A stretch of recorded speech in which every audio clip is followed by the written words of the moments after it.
when YouTube responds 10 times faster than it usually does. Because that means I'm going to screw something up. And I have no one to blame but myself. Literally, I hit start streaming, and like 3 seconds later, I had a video preview in the streaming window. Like, it never works that fast. So, we'll see what happens. But anyway, welcome to Talking Heads. Welcome to Talking Heads, everyone. Episode 424. Your once-week live show for the latest in beer and cocktails and tech news. I'm Jeff. I'm Matt. There you aka go. Homelab Hazards.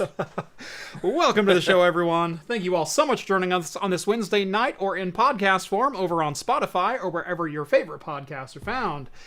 If you've never seen the show before, we talk beer, we talk cocktails, tech, home labs, servers, the world of tech, anything that interests us. There's been a new EV in my family. Maybe we'll get into that one later on in the show. Oh, yeah. Because I know I'm among friends at the moment. Can we get some dead ICCUs in chat for Jeff? It is a Kia. So we'll see how that goes. It's a 2024, so hopefully it's beyond the ICCU issue. We'll Hopefully. see. We'll see. Yeah. 100,000 mile warranty though. So it was a certified refurb or certified used, so it still carries the 100K warranty. So we should be good.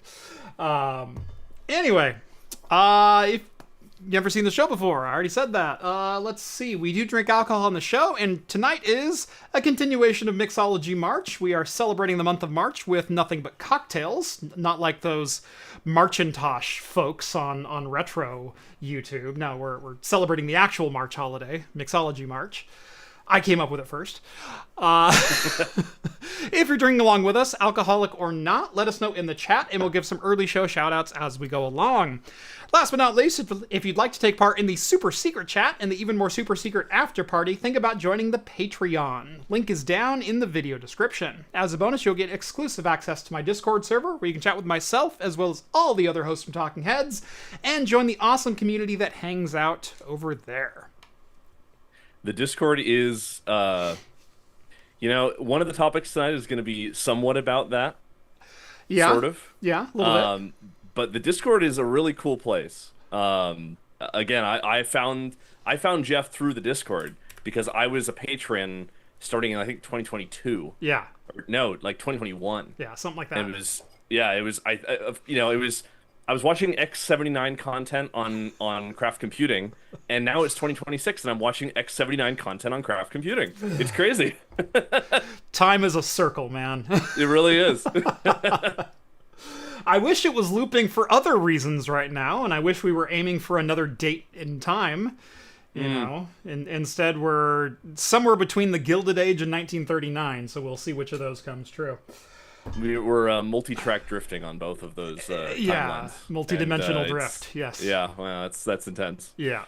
But, since it is March, what are you drinking, Jeff? Ooh, that is a great question. Look at you being all prepared with segues and stuff. Prepared for the Craft Computing stream. Last week was bourbon week, and or rye week, and so I had an old fashioned and had a good time there. Tonight I'm doing some gin. We're doing gin drinks tonight, and I'm starting out with a variation of one of my favorites. If I drink gin around the house, like I love gin, but I like cocktails really simple, and so if I'm like making a cocktail for dinner or something like that, if I'm making a rye drink, it's an old fashioned. It's ice, rye, syrup, bitters, stir it, you're done. Like, that easy. I love quick and efficient cocktails. For gin, the gin version of an old fashioned would be like a gimlet. You squeeze half of a lime, you add a little sugar to it, you pour gin on top, you stir it, you're done. This is not based on that. This actually predates that. This is called the French 75. It was a cocktail originated in France, in the New York bar in France, or in Paris. The New York bar in Paris, not the Paris bar in New York. There's Usually with the United States, it's the other way around. Right, exactly. Yeah, I always need to clarify, and also not the New York bar in Vegas. That's also a different bar. Of course, yeah. But the French 75 originated in Paris somewhere around 1913, 1915, so early turn of the century, 1900s. It is basically a gimlet where you add gin, lime juice, and simple syrup, but then you top it off with champagne. Very French. Yes, very, very French. And we're going to go a step beyond that tonight, and kind of like I did with, I think it was the Negroni last week, we're going to modify it slightly. The way I'm doing that is I'm actually doing an absinthe rinse of my glass. So we're going to do absinthe on top of the French 75. So I've got a little aerator there. So we're just going to give that literally just coat the inside of the glass. There you go. There you go. I'm going to one-up you with my drink, by the way, so just get ready. Ooh, oh, okay. Yeah. No, them's fighting words around here. Oh yeah. I'm gonna win this fight. All right. So, add just a little bit of ice to a shaker, about that much. Doesn't need to be a lot. We're gonna grab our gin, and for that I've got just some Hendrick's standard gin. It's some of my favorite dry gin. We're gonna do 1.5 ounces of that. Do they sell Kirkland brand gin? I believe they do. Okay. Not in the state of Oregon because we're a state-run liquor store. I forgot about that. You can get Kirkland gin and vodka in Washington, no problem. But not in Oregon. Not in Oregon. Yep. Huh. I always wonder why there are so many liquor stores at the on the northern side of California. Yeah. Right after you get into Oregon. That is exactly I know. I learned why. Yeah. Wild. Oh, that's a good lime. Oh, I like that lime. Ooh. So we're gonna do 2. Also, one of your moderators, Skull, he has to go in a couple minutes, but it was good seeing you today, Skull. Oh yeah, Skull is actually in the Northwest with us today. He is, yeah. I got to say hi to him. Nice, excellent. He was able to jump out of a meeting and then run to another one and then I had to run to another meeting as well. So, you know. So, we're going to take half of a nice fresh lime. We're just going to juice that straight into our mixing tin here. Disappointed they're not craft computing branded mixing things. You know, I've actually looked into ordering some bar sets and laser etching them just like I do with glassware because I think that'd be totally on brand. It's never worked out economically. Like, I've never been able to buy in bulk large enough to be able to sell them at a price that was reasonable. So, yeah, maybe one day. It's something that I re-explore every 6 months to a year. So we'll see. And then we're going to add 3/4 ounce of a simple syrup. This is 3/4 turbinado and 1/4 cane sugar syrup. And it's a 2-to-1 sugar to water.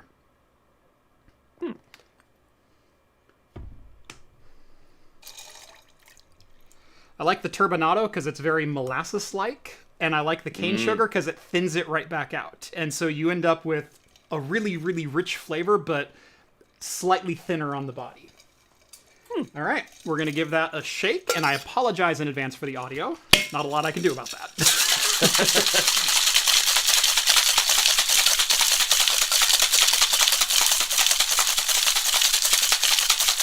There we go. That's why I can't be a bartender, is I can't smile while I shake. It's physically impossible for me. All right. We're going to take that. We're going to pour that straight into our rocks glass that I prepared earlier with the lime wheel on the side there. Strain that in just neat. I probably should double strain since this had fruit in it, but we'll YOLO it. I don't mind a couple of seeds in my drinks. There we go. And finally... While you're finishing making that, Yeah. I'm going to try and fix my audio because it's shitting itself again. Oh, no. So give me 1 sec. Yeah, go for it. And finally... Okay. I have the magic of Bluetooth headphones. I have the cutest little bottle of champagne you've ever seen in your life. Oh my gosh. Mini cooks.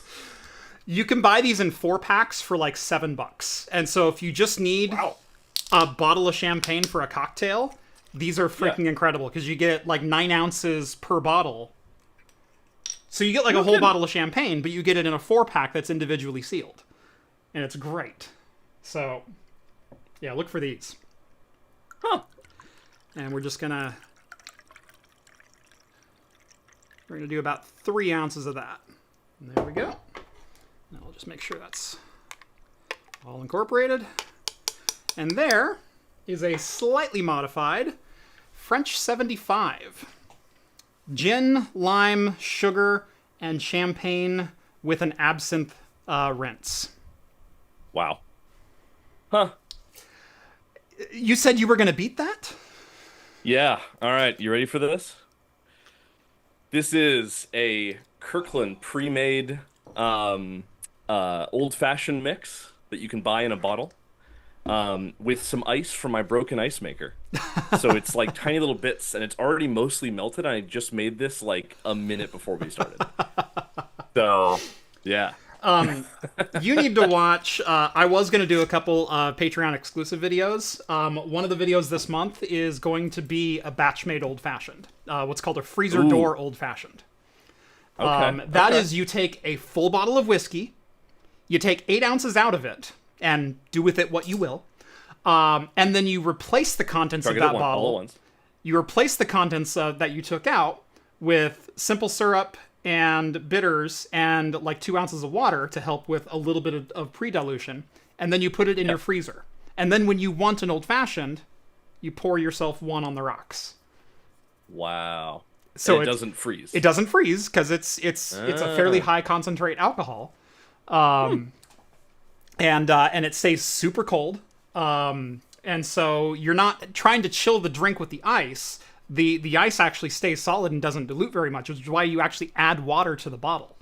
You pre-dilute it so it's not too strong.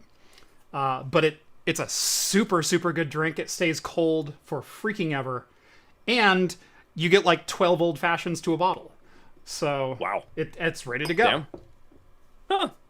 Yeah, I never really got into like mixing drinks, but I feel like I know a lot of people who are really into it, and I feel like it would be really fun, but I feel like I would somehow mess it up. Yeah, I love mixology. That I've stated many times here on the channel that I started doing the beer thing because I felt there was more variety in beer if the channel went off, which the channel went off. I actually recently filmed my 500th solo video, not including podcasts, just 500 episodes plus 424 podcasts. The beer was a good decision. There you go. Number one, Mixology March. It's a hard month. It is so difficult to get everything prepared. It's outside of the normal routine. You got to place everything on the desk. You got to mix the drink right there when you're shooting. You got to make it natural. With the beer, I sit down to shoot and I go, all right, let's go. So yeah. That's why this is only once a year. What is it? What's his name? The guy who does the heat pump videos. You know who I mean? Yeah, Technology Connections. Yeah. He has Angry No Dishwasher Effort Man. November. Yeah, Dishwasher Man. Yes, he has No Effort November, and you have maximal effort March. This was something that happened before you started watching me. In 2019, I actually did a whole year of I did my normal video release on Tuesday, but I was doing 2 videos per week for all of 2019. Friday was called Friday Flights, and it was a 0 effort video. It was sit down and shoot something. Nice. And I was working full time at the time, and so over the weekend I would craft a full video and I'd edit it on Monday and I'd post it on Tuesday, and then I'd get home Wednesday and I'd do my live show on Wednesday, and then I had Thursday night when I got home to be able to sit down and shoot a video, unscripted, not planned, just go. And so that's what I did. I would get home every Thursday. I would have dinner really quick. I'd go upstairs. I'd turn on the camera and I'd go, today I'm talking about this. Like, just grab something off the shelf and start shooting. And hell yeah. It was fun. I should do more of that. Yeah? Yeah. Like, I've thought about doing more of that. I think that, like, you could almost even just take your phone and do, like, a handheld video, you know? Like a handheld thing. And people would probably love it. I mean... They probably would. Sound off in chat if you guys would watch... Jeff, another video of Jeff reorganizing his cables behind his server rack. Which, by the way, did I put it somewhere? Oh, I did. Hold on. I got something fun. Speaking of cables. So, this is QSFP DD. Yep. This is, what do you call it? 8 50 gig links. Yes. In one cable. Yep. And I found the best version of this because this is QSFP DD to 8 50 gig cables. A single DAC is the best thing ever. That is so cursed and so something that I expect to see on your desk. This is called the worst single point of failure. Yeah. This takes down, if I have 2 NICs connected on each node, and I have 4 nodes, that's one cable for all 4 nodes. Everything dies. Yeah. My top of rack switch right now, you know it, it's the MikroTik 504. It's the 4-port 100 gig NIC. That's my top of rack switch. However, none of my other switches have 100 gig ports on them. And so I have a 4-way QSFP plus to 4x 25 gig. And most of those are actually running at 10 gig speeds. I have one that's going to 25, and then I have 2 of them that are line rated to 10 to connect to my other switches. But again, it's a single point of failure that, yeah, my file server and my office would remain connected because those are the only other things on the 100 gig network. Everything else has to go a tier down. Yeah, I actually just got this new guy. This is a little heavy. This is... Yep. Yeah. If anyone's seen you probably can't hear me over the switch. Yeah. This is a switch that what's his name? Serve the Home recently did a video on. This is 2 400 gig ports, QSFP DD, 2 200 gig ports, and 8 50 gig ports, as well as hot swap fans and all that jazz. Yeah. Dual power supplies. And this also supports MC lag. Interesting. Yeah. So you can do multi-switch link aggregation. Yeah. So I'm probably not going to get 2 of these unless my idea goes according to plan, which let's be honest, it probably won't. It usually doesn't. Yeah, exactly. I'll have redundant switches, but the least redundant possible cable. Yeah.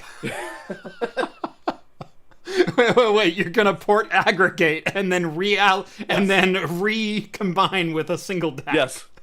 Exactly. The worst.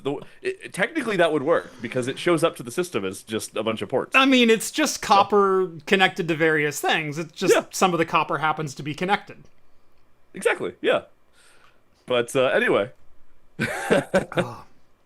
that's the perpetual developer said the one cable TM. Yeah, pretty much. Can I toot my own horn for adding the absinthe to a French 75? Because holy crap, this is good. I don't think I've ever actually tried absinthe, now that I think about it. It's pretty good. Do you like black licorice? Yes. Okay, then you would love absinthe. Okay. Straight up absinthe, like actual wormwood absinthe, which is what this is very, very black licorice forward. And so cocktails like a Sazerac. There's also a variant of this called the Fairy 75. Which instead of using gin, just uses an ounce of absinthe. That's a little much for me. It's a very, very strong flavor. I like it in moderation. But yeah, you can go up whole out with it if you want. Hell yeah. And Jeff Geerling chimes in and says, ew, I'd hate it then. Yeah, black licorice is one of those things that divides people even more than Windows versus Linux. Like, it's controversial. It is, yeah. You know, so funny you mentioned Linux, Windows versus Linux. I was on the train today, and you know that meme of like, would you rather sit next to like a pack of hungry wolves or one guy who won't shut up about Linux? Yeah. I was that guy on the commuter rail today. I was the guy who wouldn't shut up about Linux. There was a guy sitting next to me using LibreOffice on a ThinkPad that had a 4th gen Intel core, and he was running Windows 10. Yeah. And I was like, dude, you're like 90% of the way there. Right. You've already abandoned Office. Just take the Yeah. next step, bro. You got rid of Office. You're using a ThinkPad. Yeah. So you're already 90% of the way there. You have stickers on your ThinkPad. Yeah, you're How are already you not inside running the moat. Arch? Like, what are you doing? Yeah. How are you not running Arch and telling everyone on the train about it? And he was writing I was a little nosy, but he was writing a script for a vampire video game. Mm-hmm. And I was like, it was like a vampire indie game, and I'm like, dude, you need Obsidian and you need to run Linux. Yeah. What are you doing? But yeah, so I was that guy today. Have you heard the good news? Yes, yeah. God. Yeah. I try not to get too preachy. At the end of the day, I've talked this a lot of times that, computers are tools. I'm not a fan of any one camp. I use computers as tools. I use laptops and phones and things like that to do a job, not to be the thing that I obsess over. And so you ask ChatGPT what distro to use, and you just go with that. We shooting shots already? Yeah. He's not even here. He's getting shots. Somewhere in the world, Linus just went, ow! Yeah, literally. We're near enough to him in the Pacific Northwest. He's getting shots from across We can the throw some pond. barbs. That's okay. That's okay. Yeah, It's all exactly. fun. Best tool. Yeah. Bees knees. Best tool for the job. Exactly. I'll just text Luke and make him set him straight. So, I have that kind of power. So, There you go. Yeah. Wow. yeah. Anyway, we did get a super chat a moment ago. I think that was Jay. Yes, it was. Jay sends over $5. Thank you so much. Skull shows up for 5 seconds, disappears mysteriously moments later. Not saying Skull is Batman. I'm just saying I've never seen them both simultaneously. That's true. I was on board that, but Gotham is supposed to be a comic book stylized New York, not a stylized Chicago, and Skull's out of Chicago. So, yeah. I will say, Skull is like Batman in the sense that no one from my team has ever seen him. Despite the fact that I've talked about him several times. Yeah. Said that I've met with him. But every time I'm like, hey, do you want to meet like my team members, or are you able to come to my part of the office? He's like, no, I gotta go. Yeah. And so he's the mystery.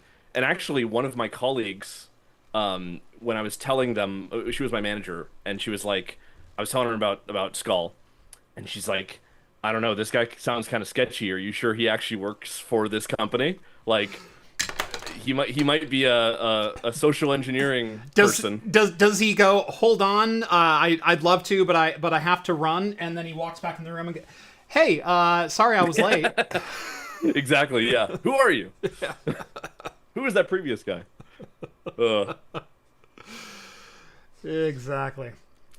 Yeah. I can confirm he does exist. I've met him in person multiple times. So I've met Rev in person multiple times. Another one of our fantastic mods over on the chat. Heck, even my developer for Axe Effect, OpenViro exists. Yeah. Well, to loop it back to the topics tonight. Rev and I do share one thing, which is that we are no longer in this state, but we are both from California. Yes. And so we have to use the California approved version of Linux now? Ooh, that's a great question. Yeah. Or because we're no longer there, because I still have to pay taxes to California, actually. Right. As a Californian, you may not know the rule of thumb when it comes to California law. As goes California, so goes the rest of the world. So, this is what we define as a slippery slope. This is the kind of thing that when usually it's us threatening to take gun rights away. Well, it's a slippery slope. What are we gonna do? Limit the size of magazines next? Well, maybe, I don't know. That's not a terrible idea. You know, I like the Steve Hofstetter approach to that one. Is every one of you, every gun owner, every non-gun owner knows someone who shouldn't own guns. That's all we want, is for them not to have them. And so this is just like some Congress critter was on the train and someone wouldn't shut up about Linux. Right. Yeah. And so they're like, well, we got to take this shit down because, man, they're annoying. Probably. We didn't talk about it the last couple of weeks, but it's obviously getting some more feet under it, and so I think it needs addressed. And that is that California currently has a bill that would put age verification requirement methods into every operating system. An operating system, which is very loosely defined, and we'll talk about that here in a second, would be required to meet a legal statute for being able to authenticate a user as over 18. And would then hook into some API that would allow the user who's logged in, who has been verified as of age or whatever else, to access certain content online. Here's the problem with this. Well, as if there was one. Among others. Let's just find a point and start. I can't even say let's start at the beginning, because this is just freaking absurd, and let's just pick a point and start.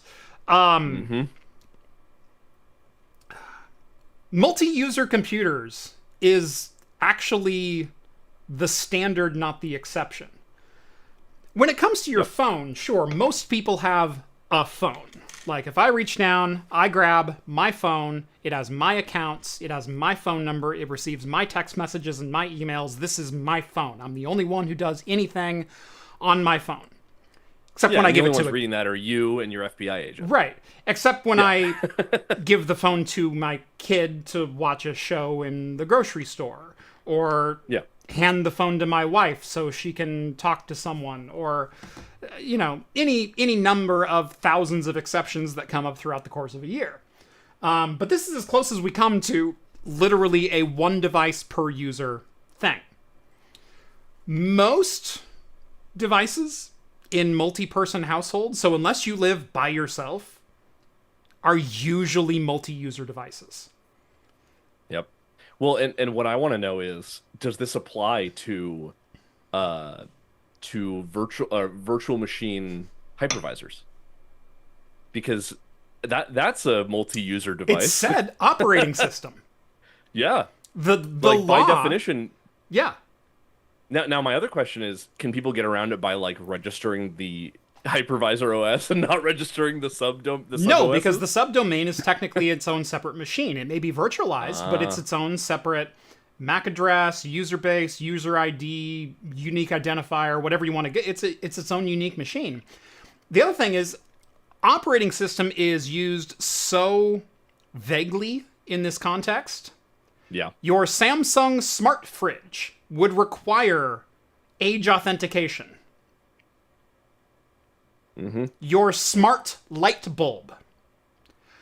My OpenViro temperature sensor technically is an operating system because it's a software user interface on top of a web accessible device. So is OpenViro now 18 plus? You answer that for me. Where do we draw the line at not only operating system, but this will not do anything. No. This will not do anything. This is not about keeping kids safe. This is about surveillance state. This is about identify users on a computer and make it mandatory. This is the digital equivalent of show us your papers. 100%. Yeah. Well, and I mean, because I think I've read a little bit of the legalese behind it, but it seems to me that this either kills offline operating systems, or it's going to basically create a bunch of intranets if it were to go through. Because people will like BBSs will come back kind of thing. You Mm-hmm. know, like people will find a way to not have the internet. Actually, funny enough, Driven Mads in chat, um, he literally we met up yesterday for a couple beers, in true craft computing style, and he gave me a mesh core antenna. And so we're like installing that, and Yeah. like people are just going to use that over the internet, Yeah. because I mean, does an operating system require age verification if it never connects to the internet? That's the thing. It said every operating system. This bill says every operating system. I think it's going to get struck down. I I certainly think it'll hope get it struck does. down. Yeah. I mean, I wonder if there's like if like the California Supreme Court's just going to say, how do you enforce this? The thing is, not only is it not enforceable, it's not even implementable. Yeah. Like, look, You know what a connected device what is the benchmark for? You know this. You know the answer to this, and we've covered this on the show a couple of times. What is the benchmark for? I got root access to hardware. What's the first thing people do? They run Doom. That's Yep. numero uno. Do you know what it's going to be if this goes into place? I'm going to go watch porn. Porn is going to be the new Doom. Yeah. Just because You know, I can. That should have been the title of your stream, Jeff. Porn is the new Doom. Porn is the new Doom. That's how you get demonetized instantly. Do you know what irritates me about YouTube lately? Is I go to create a live stream, and I have found certain keywords, if I include them in my title, it will error out creating my live stream. Really? It won't even tell you. It just not won't creating. tell me why. But Ugh. I have put the word beer in my show title before. And when I say create stream, I go through it, I write the description, I put a thumbnail, I do all the things that I normally do, and I say schedule live stream. It goes, oops, sorry, we made an error. That one got deleted. My bad. And then you have to go and redo it. Well, I've started copying and paste, like writing it in a separate document, and then copy and paste the title, copy and paste the description, time settings, everything else, just move it on over. I have found keywords that will cause an error every goddamn time. Beer is one of them. I can have beer in the gotta put beer description, but I can't have beer in the title. Put it in like leet speak, like B33R. Yeah, there's definitely ways around it. I've also, early on in my channel, I had to fight YouTube for demonetizing every video that I posted because I happened to have a beer on the video. And it's like, Wow. I'm not promoting it. I'm reviewing it as, objective. Like, it's not glorifying. I'm not getting drunk while I'm doing anything. Mind you, there were a couple live streams where that was certainly the case, and I might have done shots for money, but, like, who hasn't in their life? Yeah, everyone's drunk a pickle beer for an A5000. Right, but for the most part, I try to present, reasonable consumption, enjoyment, etc. But so I've fought that battle. I fought it for about 6 months, where I would upload a video, and before it was even done processing, I would get an email saying my video has been demonetized. Like, I haven't even published it yet, but I had a flag in their system that says if he uploads, demonetize. And it was the noise in your intro. it might have been. The pouring of beer. Yeah, might have been. But I've had to fight this so much that it's like, I don't want to irritate the YouTube gods. Now, I also never backed down. I've never stopped using beer in my videos. I've never shied away from talking about it. Heck, Mixology March is something that we do all the time. And YouTube seems to not have a problem with it for the most part. I think you also benefit from... I'd imagine YouTube probably blocks you on the back end for anyone that they suspect is under 21. Yeah. Which doesn't affect your audience. Yeah. Because if someone's like... I'd imagine you might have some people who are under 18, maybe under 21. I know I started watching you before I turned 21, technically. But I was watching it for, again, the X79 content. Yeah. And like I feel like maybe YouTube figures that, or maybe they just were like, okay, fine, we'll monetize him, but we're never going to suggest his videos to anyone under 18, which is fine. Right. That's not Like, who I'm targeting anyway. That's yeah. not who ad revenue wants anyway. They'd rather Yeah. promote my videos to 25 to 35. My content is suggested to 13 to 17-year-olds.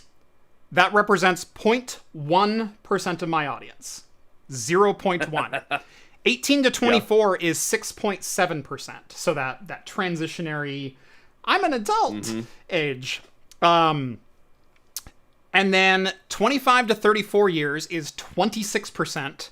35 to 45 years is 33%. And 45 to 54 years is 22. Wow. So, huh. And then 98.3% male. That doesn't surprise me. I try.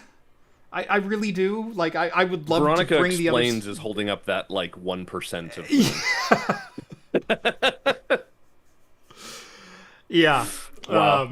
That, you know? Like Yeah. Like, look, I'm inclusive. I try. You know, I really do.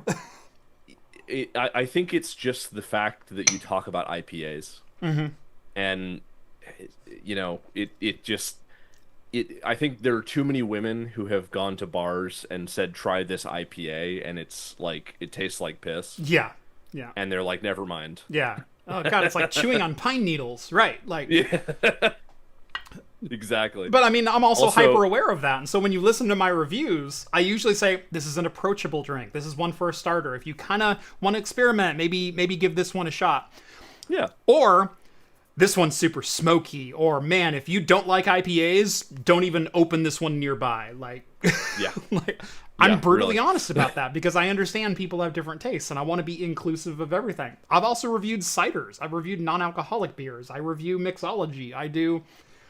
I try to be inclusive as possible. Yep. Yeah. Also, there was someone in chat that said, man, what did they say? California outlaws retro computers. I mean, I wonder. I think it would be interesting. And all I'm saying, Jeff, is are we gonna have like a smog exempt for computers where if the OS predates a certain date in time, you don't have to have an age verification on it? You don't have to have a catalytic converter? I know how we do this. If the processor is above a certain reticle limit. So if you're 14 nanometer Make 14 plus, nanometer you're fine. great again. Yeah. But if you're 14 nanometer plus, I don't know. That's pushing it. I don't know. A lot of people have told me that FinFET doesn't matter anymore. Yeah, you know. So if you're until we hit the next one, and then it's the biggest deal ever. Yeah, yeah. If you're EUV, then you're not allowed to have it. You have to have verification. Yeah, if you're stereolithography, you're still fine. If you're EUV, then we're cut off. Yeah. Exactly. No porn for you. Yeah, I mean, you know, all I'm saying, Jeff, is your ability to predict that the market would stick to X79 is impeccable. But the fact that it's going to stick with it forever because of age verification is insane.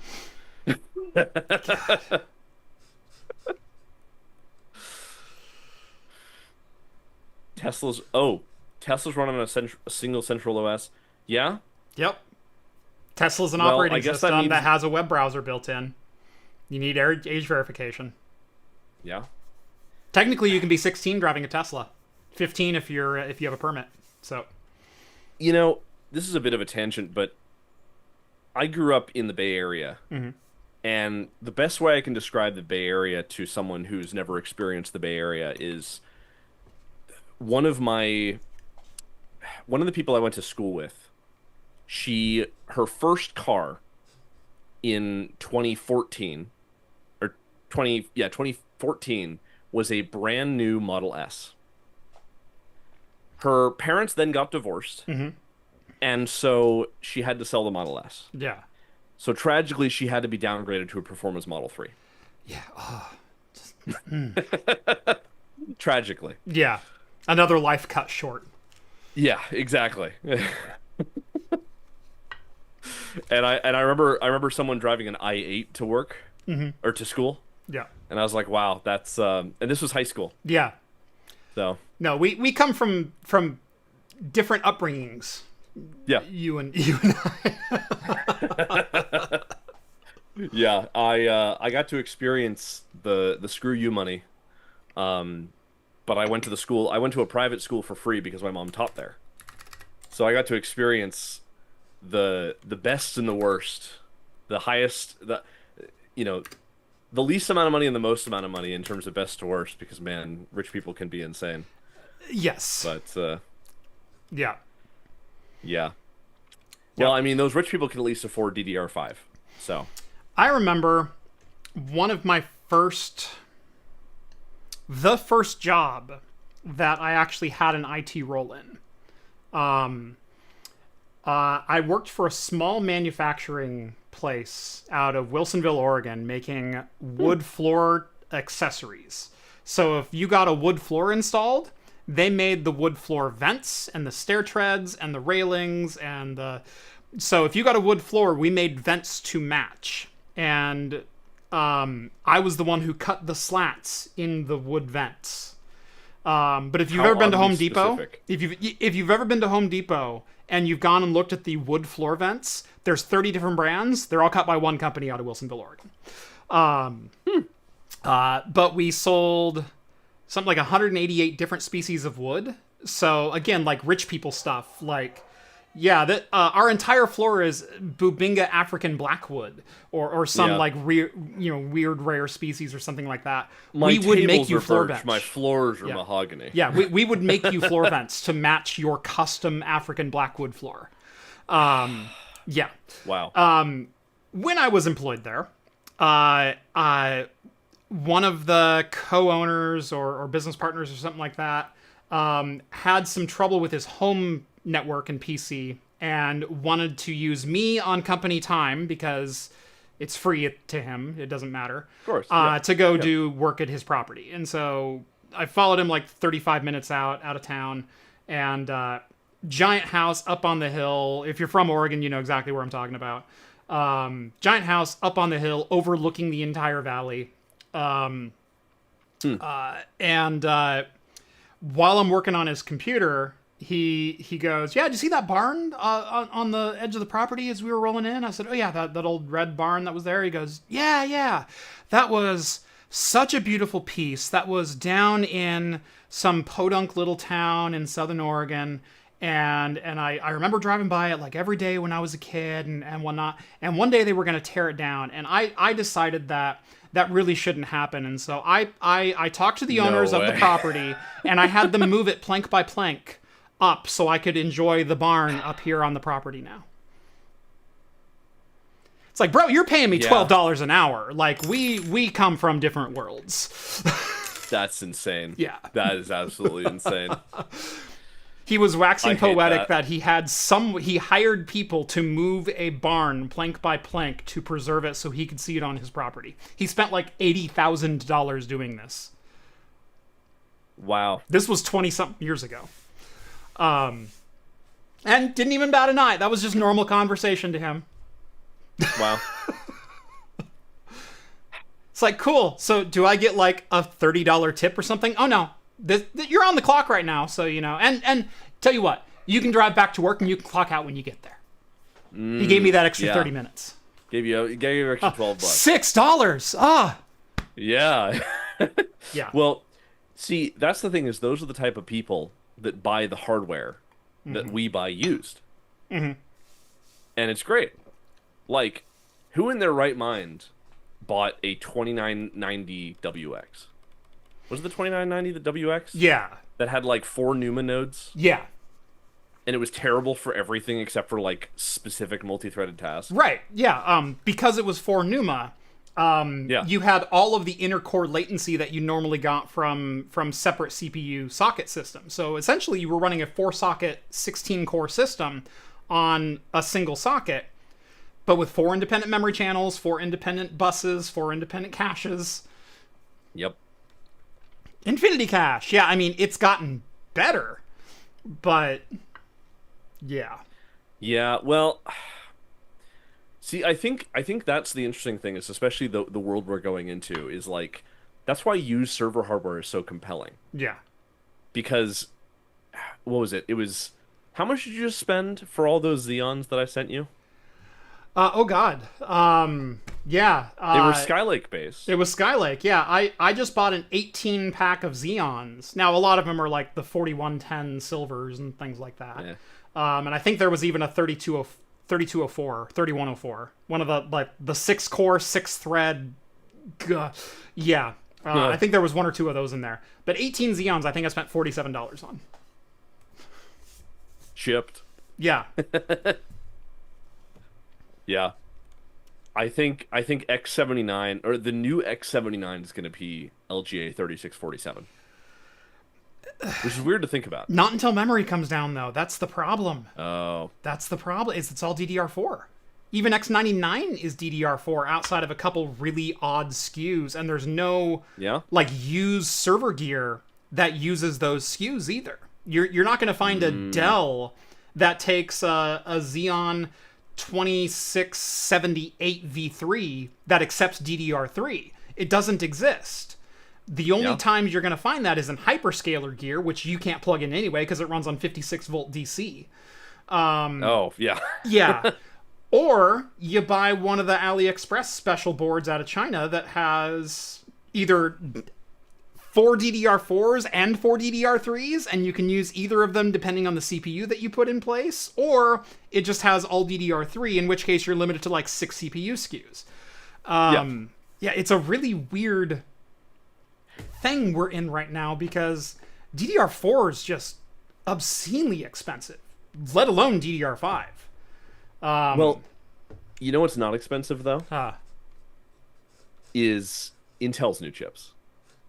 So you can get cheap chips, you just can't get the memory for them. This is true. Before we jump into the next subject, I did have a super chat that I wanted to get to. Cammy sends over $5 and says, "I'm one of the 2% of the women watching." So, hi, I appreciate that. Thank you. Hello. And hold on. For some reason, Chrome is eating my CPU alive again because, of course, it is. There we go. That's better. I was like, why is Jeff lagging? Oh, yeah. Chrome. I left YouTube Studio open. My bad. Yeah, so hi, Cammy. And then Jay sends over another $5. Thank you very much, Jay. I'm telling you guys, on the used server hardware, Cascade Lake is the sweet spot. Even the RAM isn't that bad even now. It's pretty bad. Yeah. It's still pretty bad. Yeah. I like Cascade Lake a lot better than I like Skylake. I like that. Yeah. That 8th gen, Cascade is the crossover between, what was it, KB and Coffee.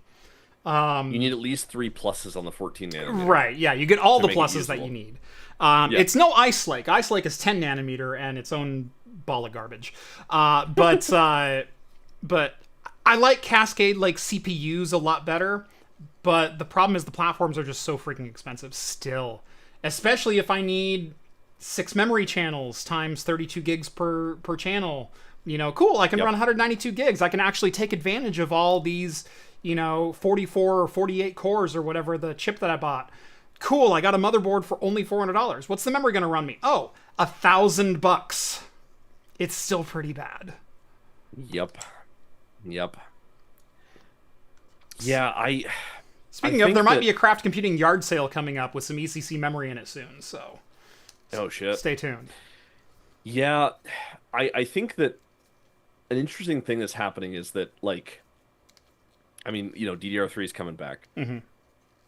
I wonder...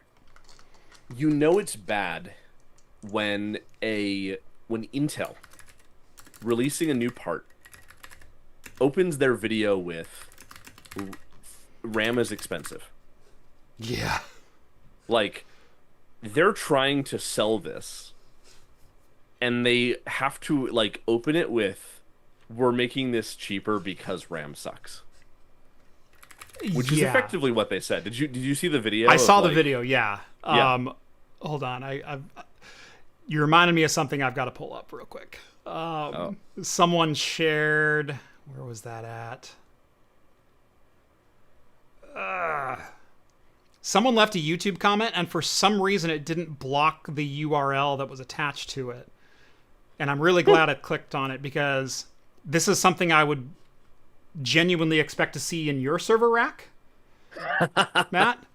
God, which video was that in? Dang it. No. Also, while you're doing that, so my fiance and my roommate are outside watching a video, and I can hear it a little bit. Hopefully you guys can't hear it. But this is the glory of Home Assistant, is I'm going to go change the channel layout of the speakers in the living room to be only the two facing them. Because there's like one that's like a surround sound unit that's like facing relative toward my office. Yeah. And they won't know. I was like about to text them, like, can you turn it down? I'm like, wait a minute. I can just kill that channel. Yeah, I'm a nerd. I can amazing. affect things through Home Assistant. There we go. I switched it to stereo. Excellent. Can you hear me now? Can you hear me now? Yeah, exactly.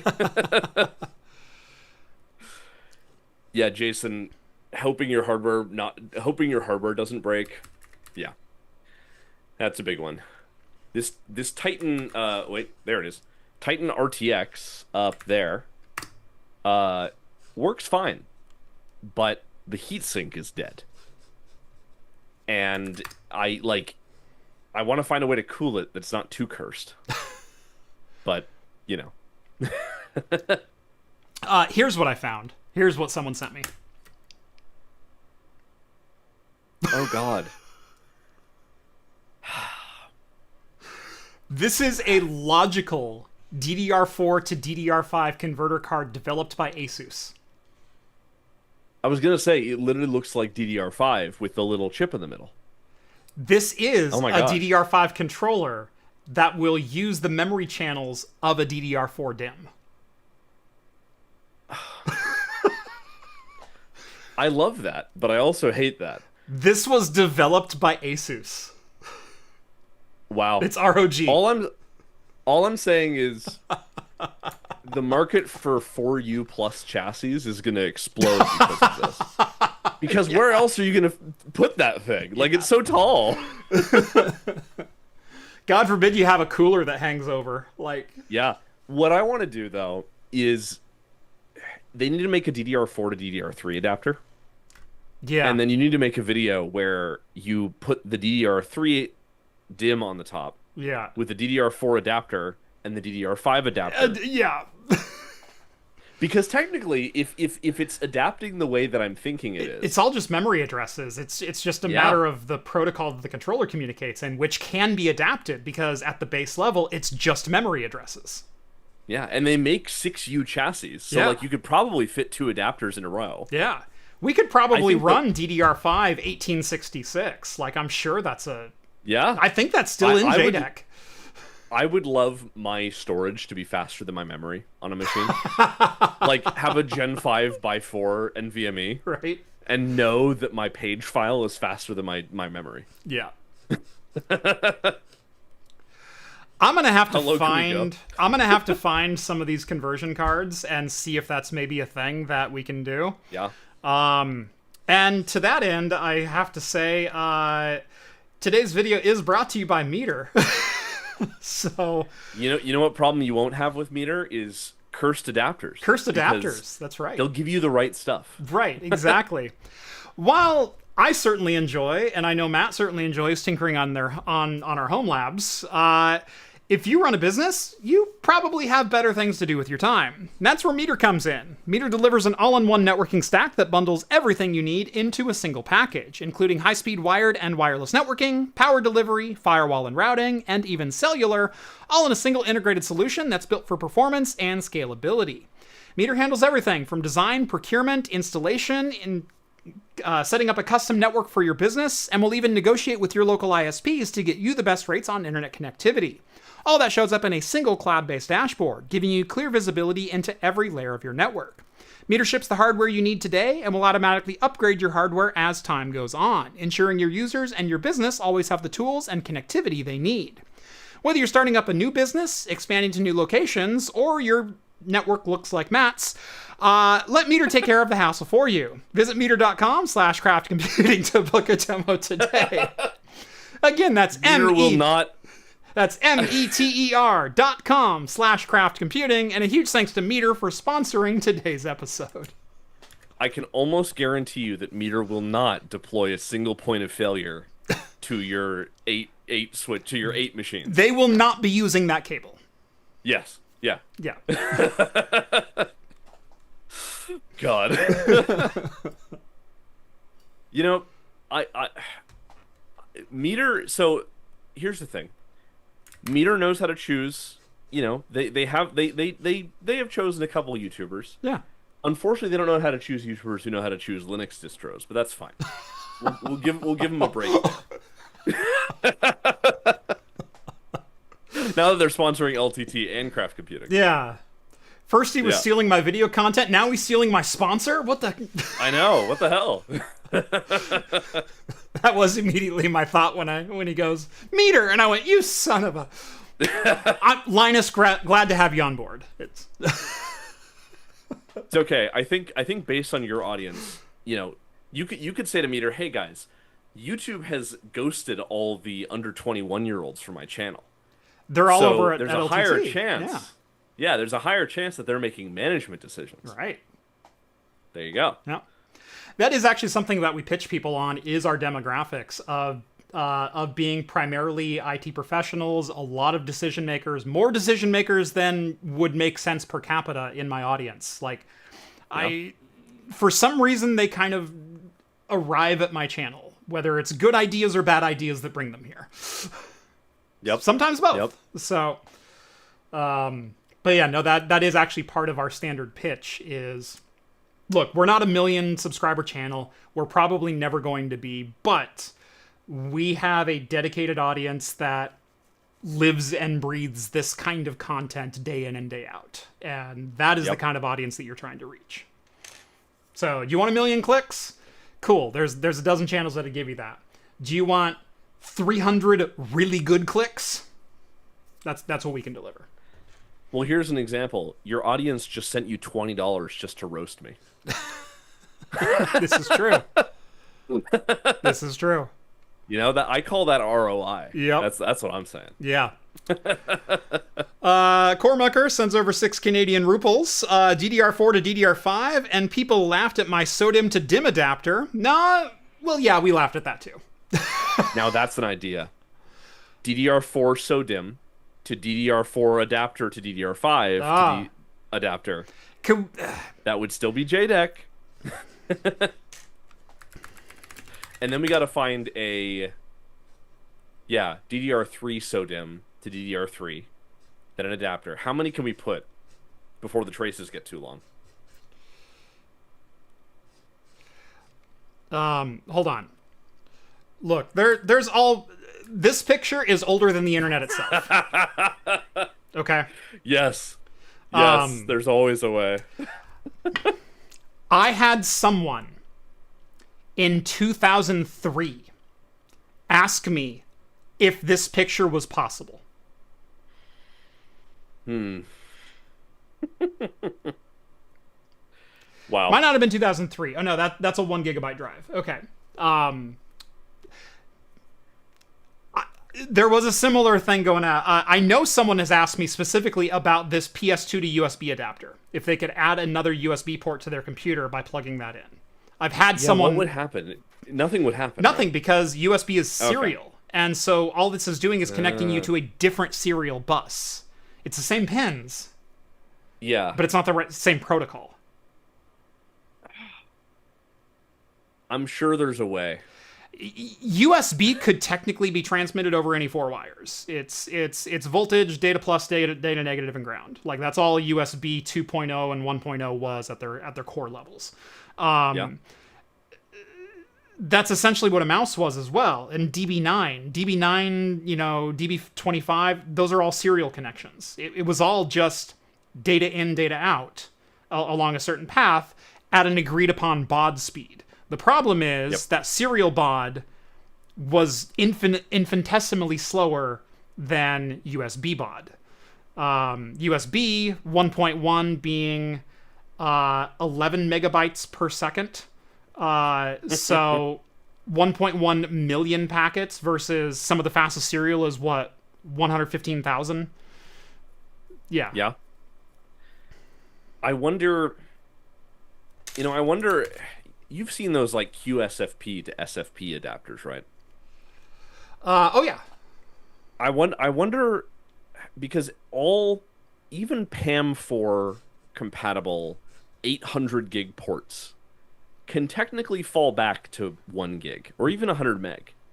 Sometimes they'll stop at 100 meg. 100 meg is actually, I believe, missing from most modern. Gig is the furthest fallback. For a lot of 10 gig equipment, they actually dropped 10 meg off, and so you can do 10 or 1 or 100, but you can't go all the way back down to 10 anymore. It's no longer a negotiated protocol.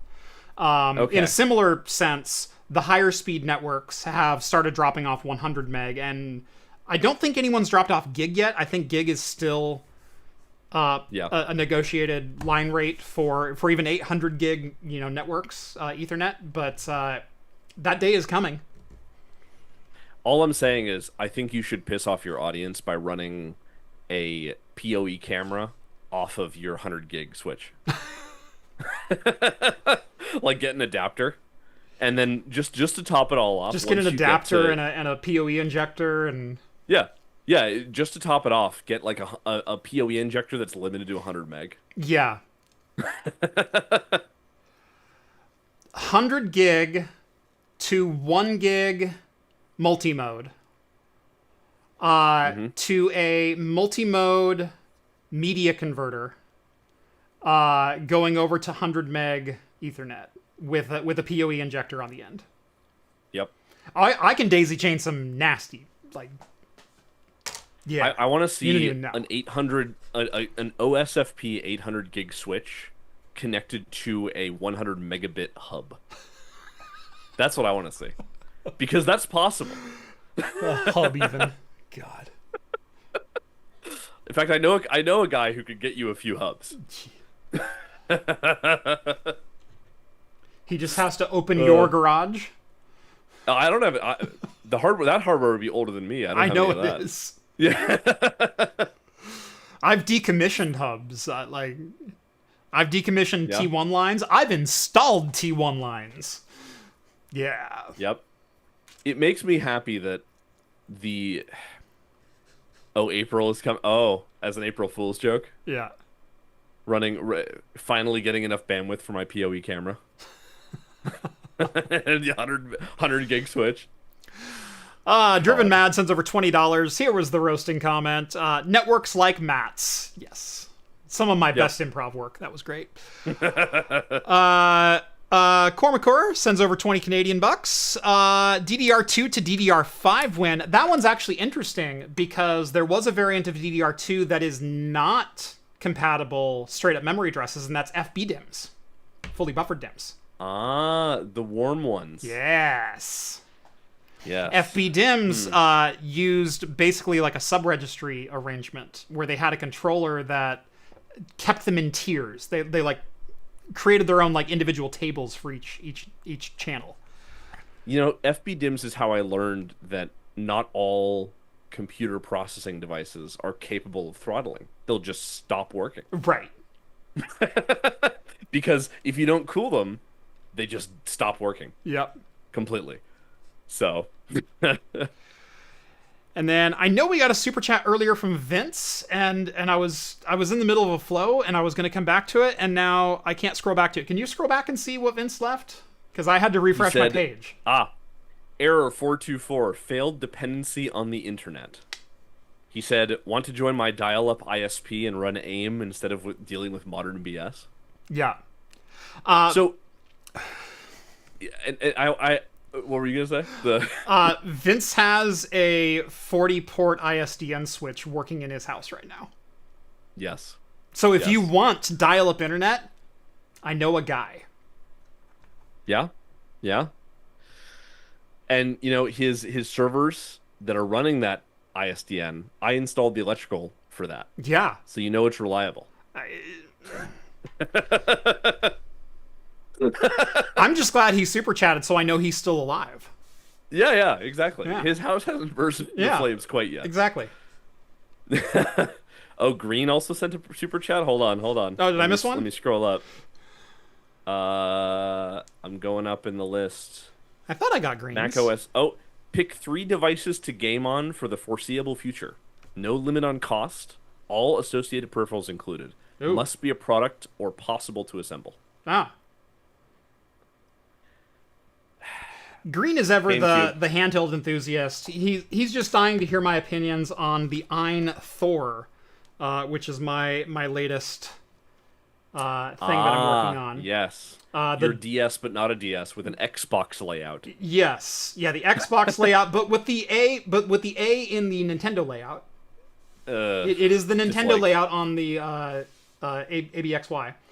I hate that. Fully analog, Hall effect, triggers, and joysticks. Jesus. If you can't tell this is GameHub running the Windows version of Steam on an Android device. Okay. So, what processor does that? That's an Android device? Snapdragon 8 Gen 2. Okay. So you're not going to be running Project Helix on there. Right. Have you heard about that? I have. Yes. They did another. You didn't put it in the notes, but they did another mini announcement today. Yeah, I didn't. I saw that they announced something. I didn't have time to look at it, and so I didn't add it to my notes. Project Helix is coming up in my talk about this device, though. There's a couple of devices that are in my focus right now, because I think the games industry is going to change dramatically over the next 2 to 3 years. The entire landscape is going to shift. And here's a little bit of a preview. The dream that all Linux users have had for the last 35 years, it doesn't matter what hardware, what architecture, what operating system, what anything else you run, if there's a binary blob, you can execute it. We're this close on games, and we have Microsoft and Valve both buying in. Yeah. This is an Android-powered ARM device that's running native Windows executable blobs. Oh, I missed that part. This is running the Steam version with FEX on it, so ARM to x86 translation, as well as DXVK, so DirectX to Vulkan translation. I was playing Fallout 4 on this natively. That's crazy. This plays Fallout 4. Jeff, the correct way to play Fallout 4 is the way that I did and my friends did, which is on HD 4000 graphics. So it gets like 3 FPS. Do you know what's really incredible about this? Since it's a dual screen device running Android, you can run the Fallout 4 companion app and have your Pip-Boy up on the bottom screen. That's cool. That's cool. That's actually really cool. So Fallout 4 for the PC running on the top screen with all your controls attached to it, and then you can touch your Pip-Boy items on the bottom. And it just works. Wow. I was playing Fallout 3. I was playing Wreckfest. I played Crab Champions on this earlier. Yeah?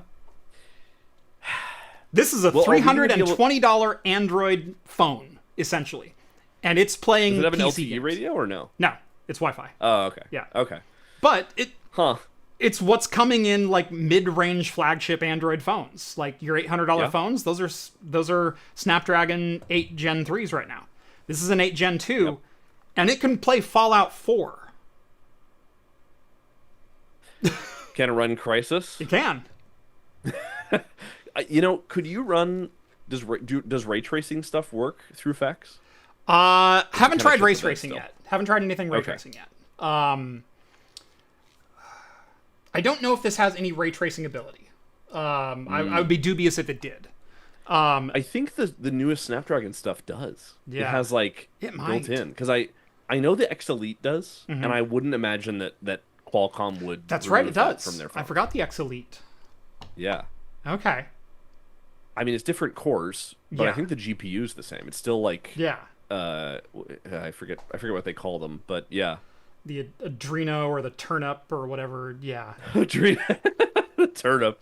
No. The turnip is that's Micron's GPU Okay. since they're Potato Land. Okay, that's right.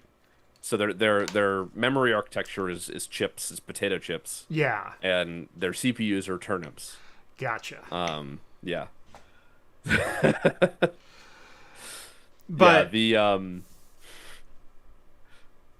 the landscape's going to shift because this is an Android device running an ARM processor playing native Windows blobs and playing them well. I was playing Fallout 3 on this, so, a good deal older game. But 1080p, high settings, max view distance, running at a locked 60 frames per second, at about 5 watts of power. That's crazy. That's impressive. You have Xbox over there creating a console that's also going to run PC games, which tells me there's probably going to be some Steam or GOG or Epic Game Store or whatever else integration, which means there's probably going to be room for side loading whatever apps you want, which means the modding community is going to come in full force because they're already halfway there with approved steps, but we're a stone's throw away from do whatever you want. It's a console and it runs games. Cool. Well, we have Valve coming out with the Frame, which is an ARM-powered, SteamOS-powered device and the reason Fex is so good is because Valve has been pouring development resources into that for the last 5 years. It's also going to play native PC games, headless, without a PC. Well, and that's actually what, in the announcement today, they mentioned is what they're doing is they're on the ROG Ally is going to be the first device to support a new, from what I understand, from the public information, it is going to be Steam Big Picture for Windows. Yes. That I did see the announcement. That interface will actually go live in April, and it's for any device you want to install it on. That'll be cool. Yeah. That is so the now killer. I can finally have Activate Windows on my TV. Right. That is the killer feature that I've been asking Microsoft for the last 5 years. Because, look, if you want to actually compete in the game space, you've got to be controller native. And you've got to understand that people do want a console-like experience on their PC. That's why SteamOS and the Steam Deck is doing so well, is because you turn it on, there's no keyboard, there's no mouse, there's no need to set it up to an external monitor or plug any dongles in or any crap like that. You turn it on and it works. And I think it's actually our fault. I think we have to blame ourselves because you know what they had with Windows 8 is a viable interface for a controller. Look, you were a little young, okay? I'm gonna chalk this up to just your naivete. I was beta testing Windows 10. I remember that.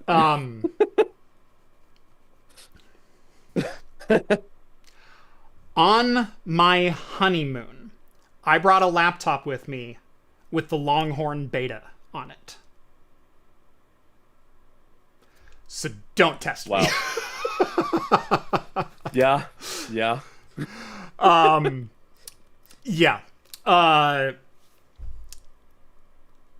Windows 8, they went too hard. They went too far. They had some really good ideas that would have been great in specific use cases. And in fact, we started seeing those use cases being developed and fleshed out in products like the Microsoft Surface. And I'm not talking about the Surface tablet. I'm talking about the original 40-inch Microsoft Surface, which was a meeting table that you sat around that had cameras that looked up with RFID tags on devices and pucks that you could place around in a physical environment. That was all touch sensitive, that was multi-user, it supported 40 touch inputs at the same time. It was DLP By the way, based. I'm gonna make you very sad. Yeah. They recently got rid of the Microsoft Visitor Center on campus. No. And meaning they killed the last probably fully functional. Yeah. Surface. I knew they had one there. Yeah. And I think they had it in the Minecraft booth. Yeah. And I had a friend go to B-Sides, which was hosted at Microsoft for some reason, a hacker convention. Yeah. Which is interesting. He was there and I was like, yeah, let's check out the Microsoft store. And we went there and it was gone. Yeah. It was so sad. Dang it. No more visitor center. Yeah. But yeah, you're right. They were pioneering input methods, and I wonder if Steam has caused them to get off their ass and finally actually give it a fair chance. Steam directly caused .NET to be available for Linux. Yeah. Because of Windows 8. When Windows threatened, we're going to make a walled garden a la Apple for our desktop OS, where every app will need to be verified and signed and can only go through our store, and we're not going to allow any other storefronts. Valve said, fine, I'll make my own OS with blackjack and hookers, and SteamOS was born. Now, it was garbage. Yep. But it was an OS and it did function, and it played all of Valve's games natively. They ported all of their games natively over to Linux, and they said, hey, look, here's an actual functional operating system that isn't trying to do any of this bullcrap, that you can bring whatever software you want, so long as it's Linux compatible, and you can run it. And we're going to give it away for free, and we're going to sell machines that are console-like. And so, in one swoop, Valve took a shot at both Windows and Xbox and said, don't push us. Yeah. And Microsoft backed down. But the thing is, Valve never stopped developing that in the background. And so for the next 8 years, they had been contributing to Wine and DXVK and Proton and all of these other open source projects. Like, they made that their mission for a dozen developers to just like, yeah, go contribute to these, and then when we're ready, we'll just ball them all together.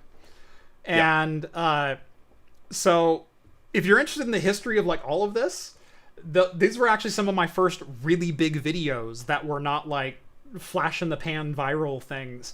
Was my retrospective on SteamOS that was in 2018, before Proton was announced. And so I went like, hey, here's a really cool, like, you know, bit of Microsoft history, bit of Valve history. Let's take a look at how it existed and how it went through and what games were compatible. And look, nothing worked. You know, like 40 games out of my 800 were possible in that library, but 40 games worked, and they worked pretty well. Well, here's my question, Jeff. Yeah. Is now that we have Linux can run games, right? But let's think of a hypothetical future where Linux refuses to adapt to California's law. Right. Microsoft requires you to sign in to create a Microsoft account.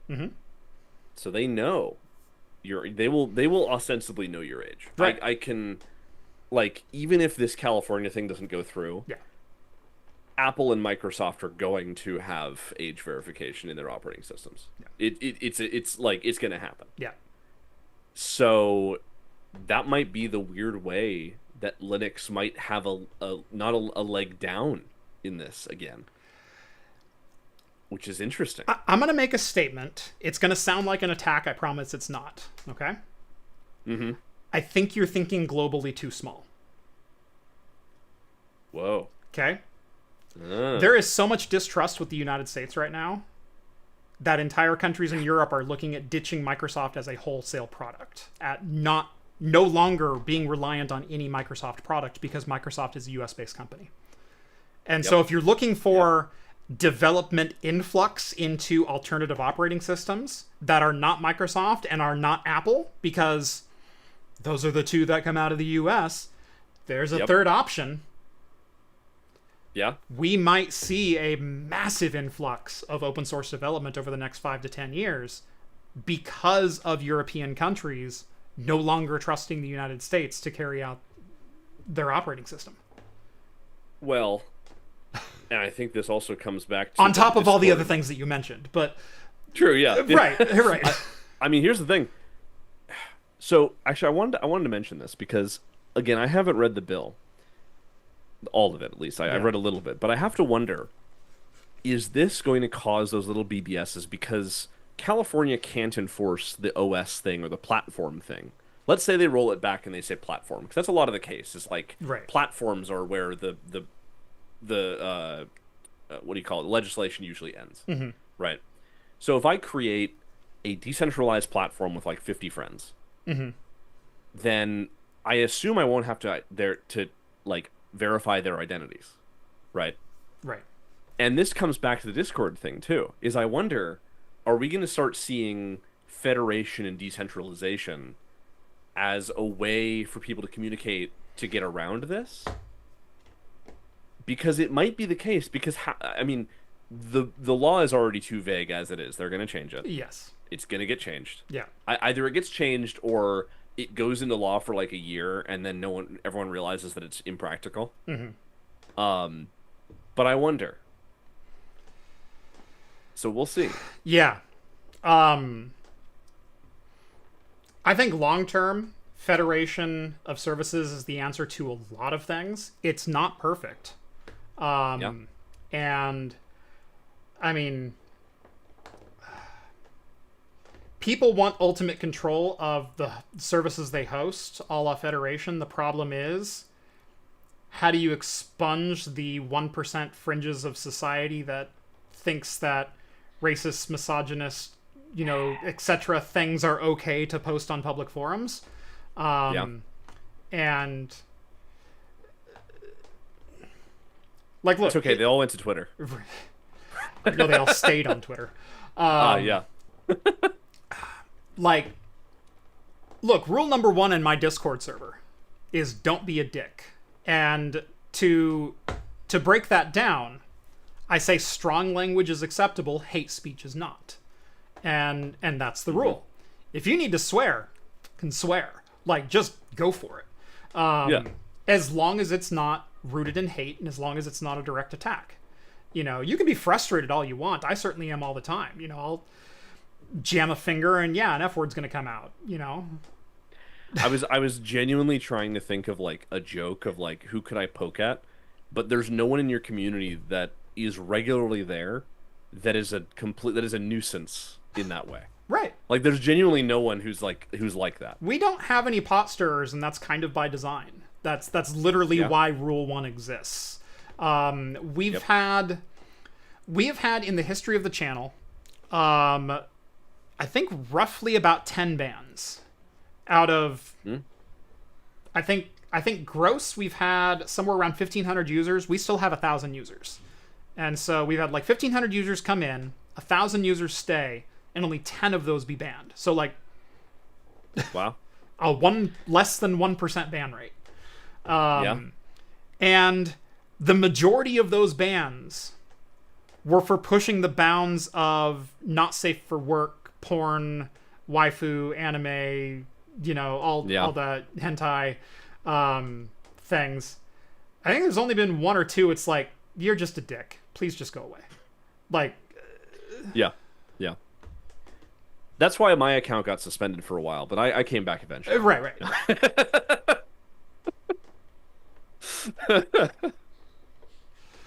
So yeah, no, it's a pretty, it's an interesting. Moderation's tough. I was trying out Matrix recently, and Federation makes moderation pretty much impossible. Yeah, exactly. And that was kind of my point of that, is like, Federation is great for, control your data, spin up your own server, be part of a larger community. The problem is, you all have to agree on global moderation rules if you have users that can migrate from server to server or be visible or authenticate with one server and be present on another. That has to have a global moderation to it. We don't agree on global moderation standards, especially in the Linux community, of all places. Like, yeah. That furry to Nazi pipeline is really intense, too. We'd love to ban all the Arch users, but we can't just do that in one fell swoop. So we They're not a protected class. I don't mind pulling the trigger on that. Well, I mean, BSD users aren't allowed on your server, so that's fine. Yeah.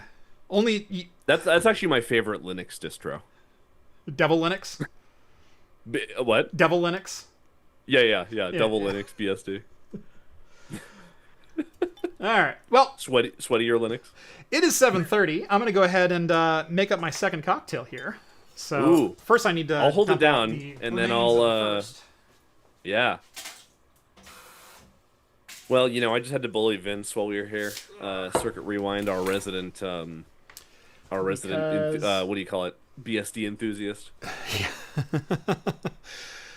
BSDM enthusiast? Oh wait, no, that's a different category.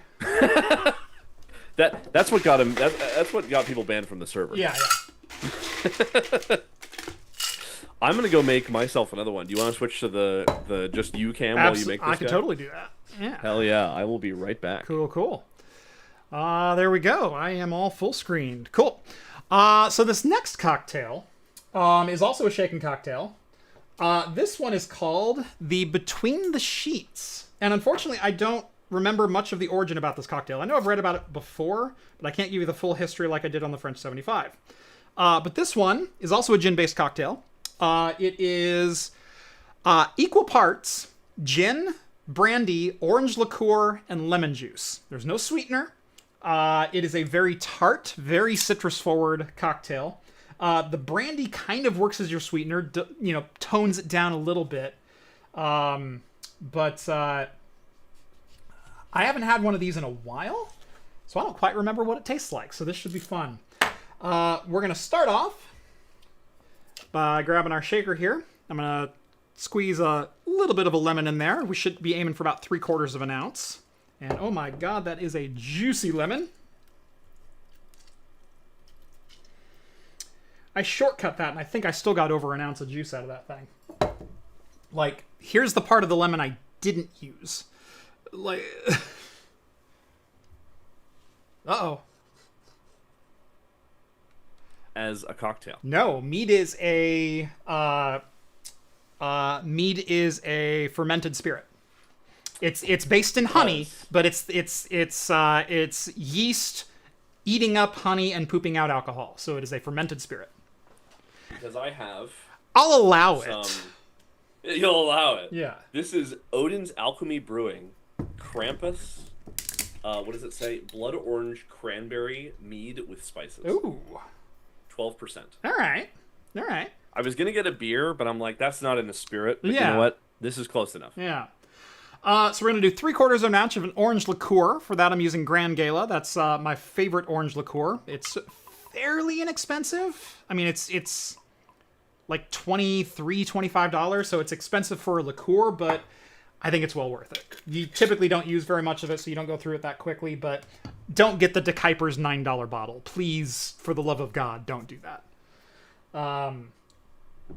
We're going to do 3/4 of an ounce of our Hendrick's gin. Yet again. I short poured myself there a little bit. There we go. That's better.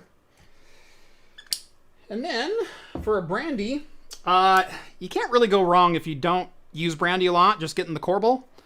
Fun fact about Corbel brandy is California sells something like 750,000 bottles of this, or 7.5 million bottles a year of this, or something like that. So Corbel is distilled in California.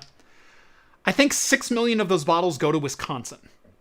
And I'm not exaggerating those numbers. Something like 80% of Corbel consumption is done in Wisconsin. That sounds about right. Yeah. And we're going to do 3/4 of an ounce of that. It's this weird fact, and the numbers are something like 7.5 to 6. Yet again, give that a good shake.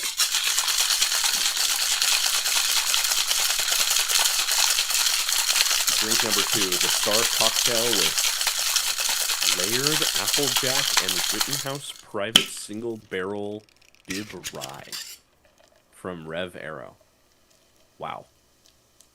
What's Rev having? The Star Cocktail, apparently. The Star Cocktail. Layered Applejack. I've never heard of that. Oh yeah, no, he was talking about this one.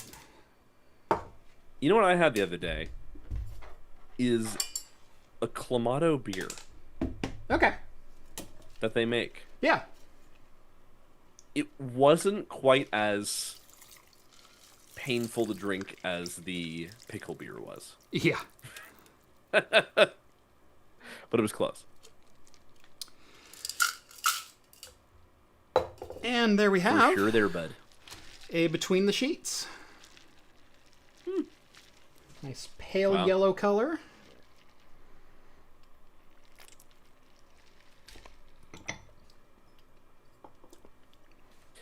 Well, you know what was between the sheets on an attorney's desk? What's Was that? Valve responding to the New York Attorney General's lawsuit over loot boxes. Well done, well done. I'm gonna add just a touch of sweetness to that. Nice. I have all sweetness because I have mead. So mine's just honey based. And by the way, if people want to make mixed drinks, where can they get high quality glassware? Ooh. We do sell an amazing rocks glass over at craftcomputing.store. And in fact, that's something I've looked at expanding lately because I like glassware. My wife hates how much I love glassware. I get yelled at for bringing new glassware home. I tossed about a quarter ounce of simple syrup in there. Made all the difference in the world. That lemon was a little overpowering. Like I said, that was a very juicy lemon. So I think that was doing me in. But nice and balanced now. But yeah, craftcomputing.store. For glassware and merch, all made right in-house. You can't really see it on the camera, but my logo is on that glass. There we go. You know what you need to do is take some B-roll shots of your merch. Mm-hmm. And make, you know how the meter ad had like a bunch of like sliding shots and stuff? You got to do that. I mean, you already have B-roll photos. I've got a lot of B-roll. Yeah. Yeah. Yeah, I should do Captain that. Segway. Yeah. You know, Jay, I watch a lot of Pop OS enthusiasts, so I'm an expert at segues. Yeah.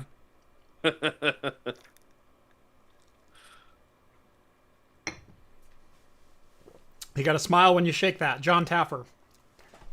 John Taffer. I know Bar Rescue's a popular show. Doesn't change the fact that John Taffer's an asshole. So I've never actually heard of Bar Rescue. Yeah. It was a really big show in the late aughts, early 2010s. It was along the same lines of the Gordon Ramsay kitchen nightmare. Like, you get this guy who's an expert. He goes into this failing business. You've got a drunkard for a bar back and things like that. And so John comes in and he flips over a table and goes, "You guys are just throwing all this away, and I thought you had a dream, and don't you guys want to work?" And then he'd go, "Tell you what, we're going to throw away your entire food menu. You're going to do 3 burgers, 1 onion ring, and 1 other side." And of course. And then he goes, "And I'm going to have, this hot blonde with fake up tops, come teach your guy how to make drinks." And, that was the show. But wow. Yeah. That does sound very early 2000s. Early 2010s. Yeah. Wow. So, I love that Steam posted the New York Attorney General thing to help.steampowered.com. Yes. Yeah. So, for those not in the know, Valve, more appropriately, Valve is currently being sued by the New York Attorney General's office for essentially unfair business practices, or business practices that are unfairly promoting gambling and illegal activities within their site. So most of us, I think, are kind of aware of the item shops on Steam. And so when you buy a game on Steam, sometimes you'll see that you got some cards, or if you play a game on Steam, you'll get free items. You'll get like little virtual figures or hats for your character in Team Fortress 2, or skins for Counter-Strike, or things like that. you can also buy these items through essentially loot boxes, and they are random boxes that you pay $1, $5, $10, $25 for a chance at items. And I've got to say, when I first heard that the lawsuit was happening, I went, Valve's going to get dinged pretty hard here. Because I probably agree. I think I agree with the basis of the lawsuit. You have a platform that has a large underage, under 18 population. You have a store mechanism which has been lambasted as gambling against almost every major publisher, from Activision to Bethesda to every mobile gacha game. Keep playing, spend another, just $1,000 buys you 1,500 gold coins, and you can keep playing our highly addictive mobile game. Yep. That business model has been well and truly throttled before judges before. And so I saw the lawsuit and I went, ooh, there's no way this ends well for Valve. After Valve's statement, I'm actually not sure what I think anymore. Which tells me they made a really good argument. So a couple of things with those gacha style games. Typically, the gacha style games are you're buying credit to continue playing. So you'll get so many turns per day. Let's say you get 50 turns at a dice game per day.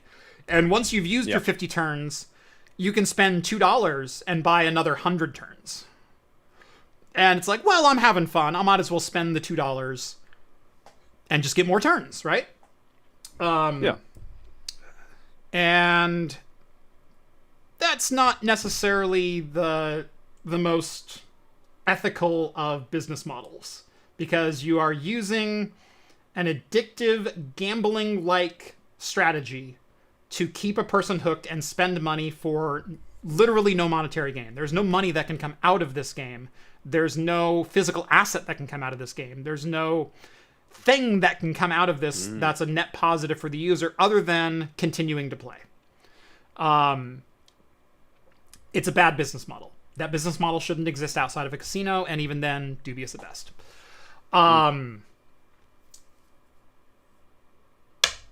What Valve's doing is a little bit different, because they are selling loot boxes, but the loot boxes themselves have no advantage in gameplay. They're not an option to continue playing. They give no strategical advantage or competitive advantage whatsoever. They are 100% cosmetic. I think the irony is that the New York court could have gone after them for like TF2. Yeah. Because that does affect gameplay. It does. Yeah. To an extent. Yeah. Not majorly. Yeah. But yeah, CSGO and Counter-Strike adjacent games are all only cosmetic. The other thing that I knew, but then being told in a different context changed my mind about it. And that is that the items are transferable between players. That's a big thing. A really big thing. Because this is not just you gambling your money to get the rare hat in TF2 that you really wanted. This is, well, I didn't get the hat, but if someone drew 3 of them, I could trade them some of my items, and I could get the hat.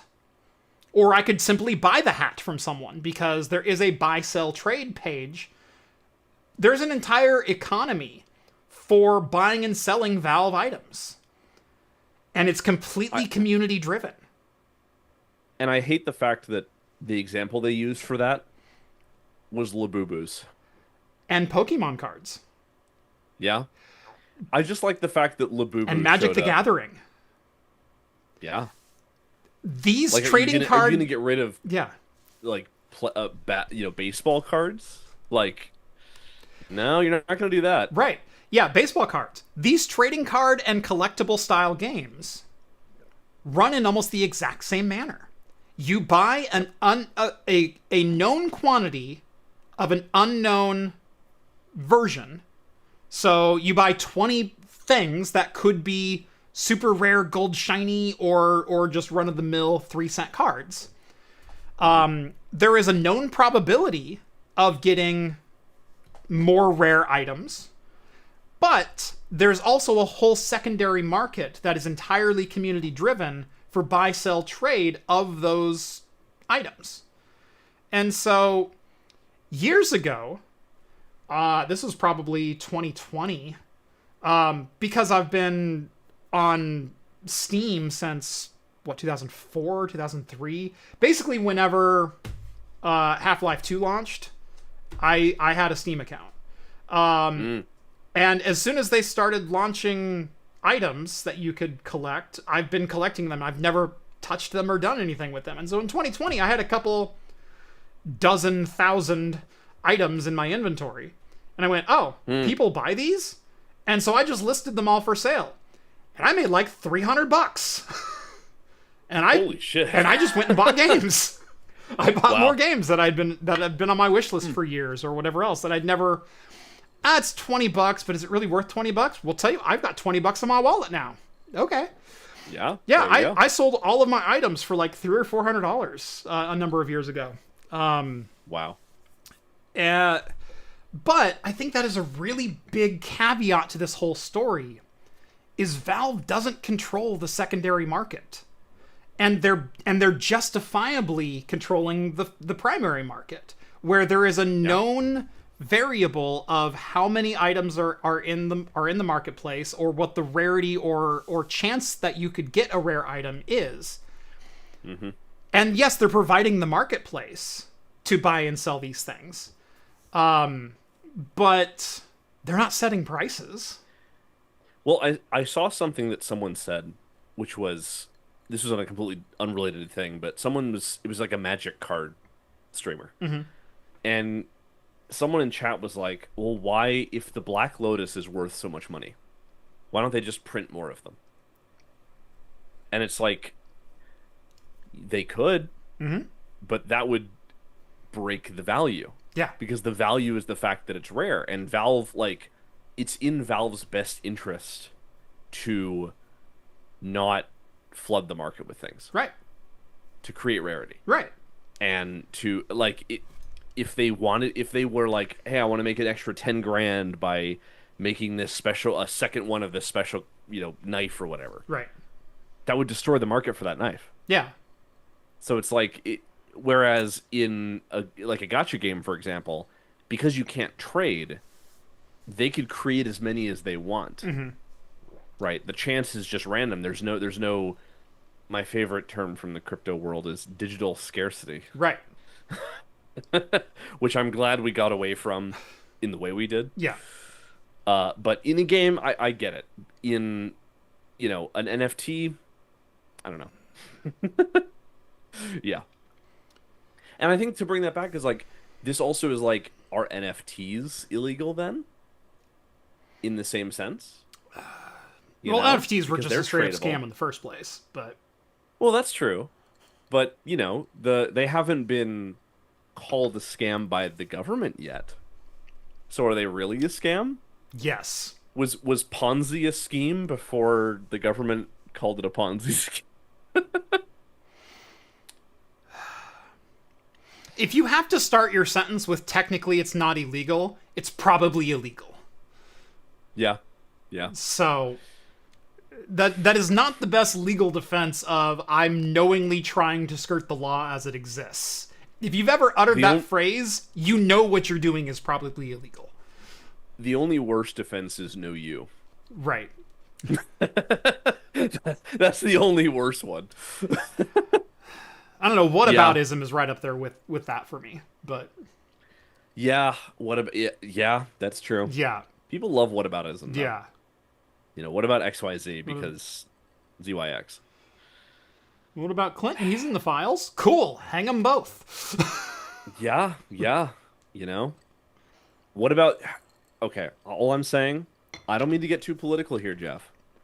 but I think I we meant have to hang go in after the NVIDIA. throw the book at them in the judicial sense, not the Yeah. Just for clarification. But all I'm saying, we have to go after the NVIDIA driver team because the NVIDIA license agreement is in the files. The NVIDIA SMI user manual. Is there. NVIDIA SMI man page is in there. There was something else that was in there as well. Yeah. Big day for documentation. That's all I'm saying. Documentation's finally getting the recognition that we deserve. Mm-hmm. But I wonder how NVIDIA feels about that, you know, as a company. Like, they're just a hardware company. That's the same thing of, oh, we found a Ferrari user's manual. Yeah, you probably did in an island full of billionaires. Like, that's no, not... Jeff, they're an AI company. Sorry, no, they're an AI factory, Jeff. God.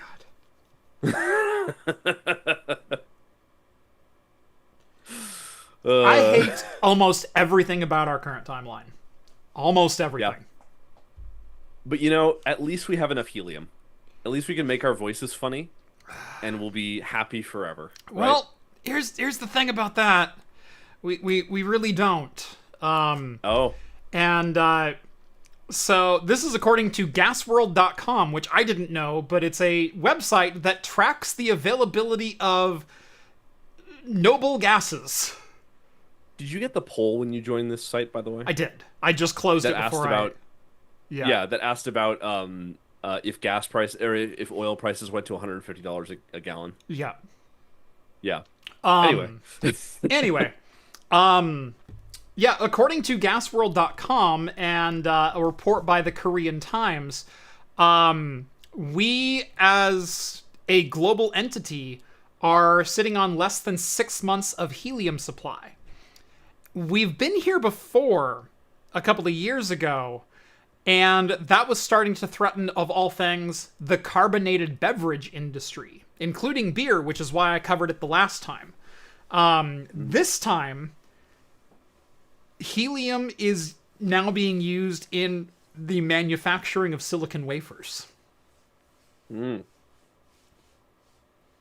is used a lot more 6 years down the road, because I think the last time I talked about it was maybe 2019 or 2020. So it's been a number of years since our last helium shortage, and it's like, oh no, there's going to be less beer and less Coke. It's like, yeah, okay, we'll get through. Whatever. Helium is now used in silicon wafer production. As a shielding gas. So, you know those memory prices that keep on going up? What happens if we can no longer produce silicon wafers in a quantity to satiate demand? Slight issue.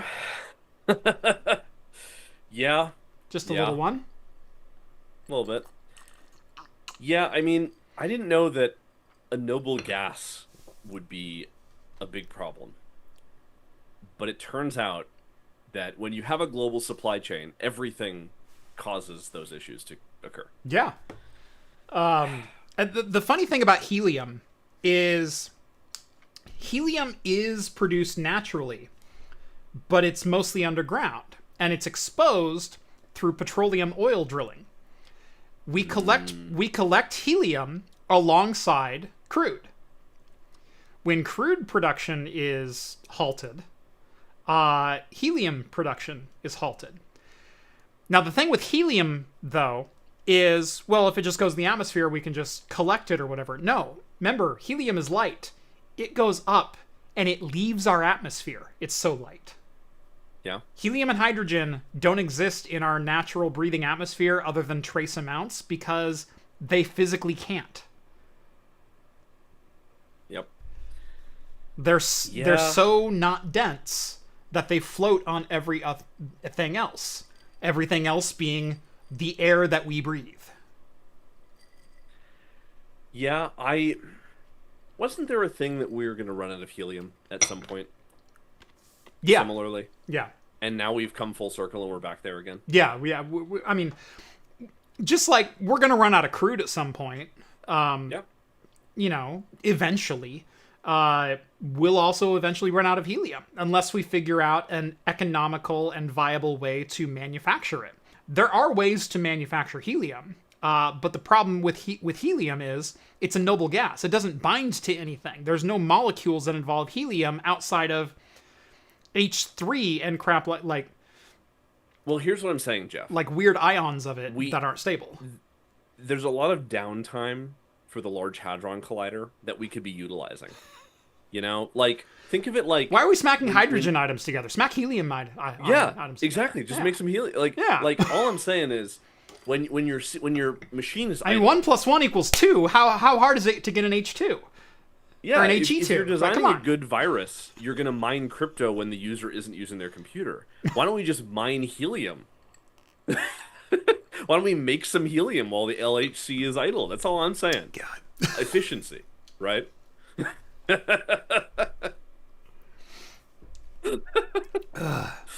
Most expensive way to create an atom. And, you know, I gotta say... You post on Reddit in your spare time, don't you?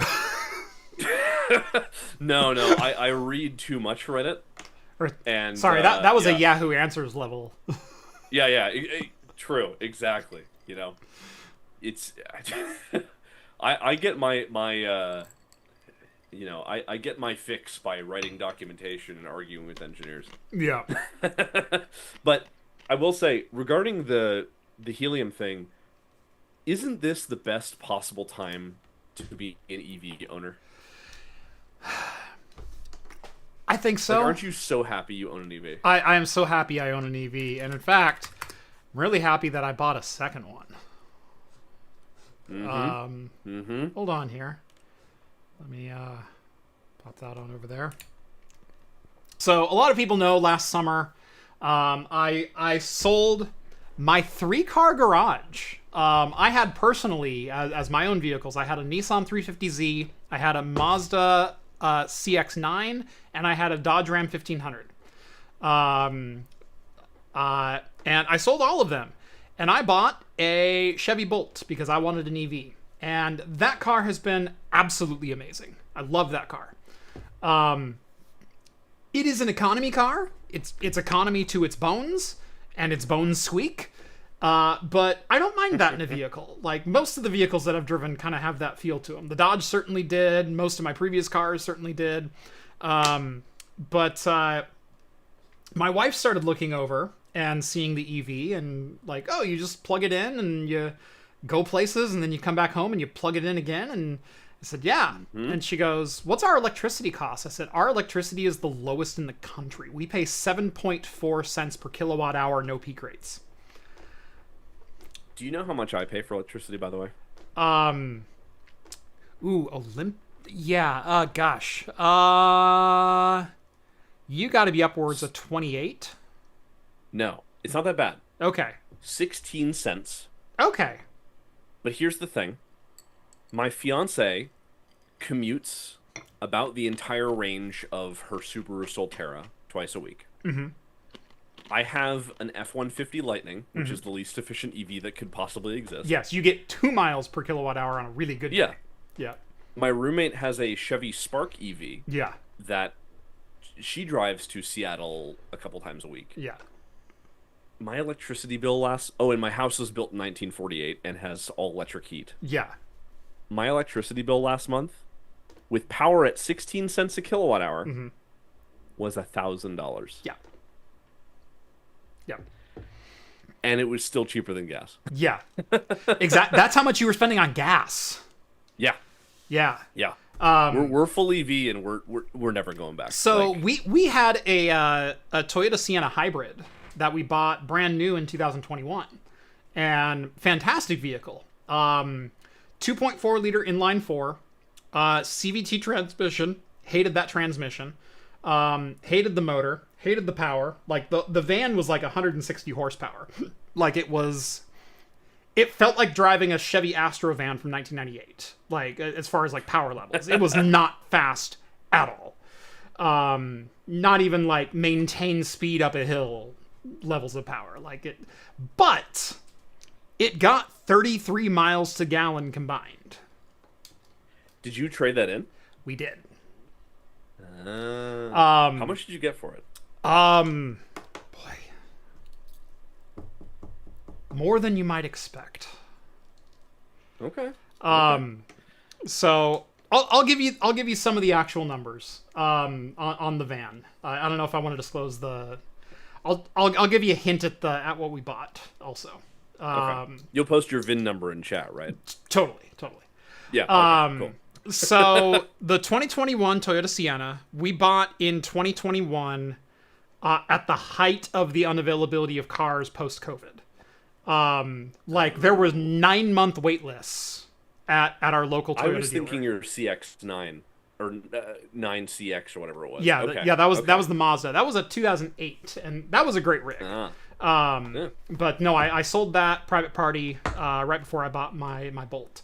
But no, the 2021 Sienna, we bought that 2021 height of unavailability because of microchip and component shortages that plagued every electronics thing. Not all that dissimilar to what we're heading for in the next couple of months.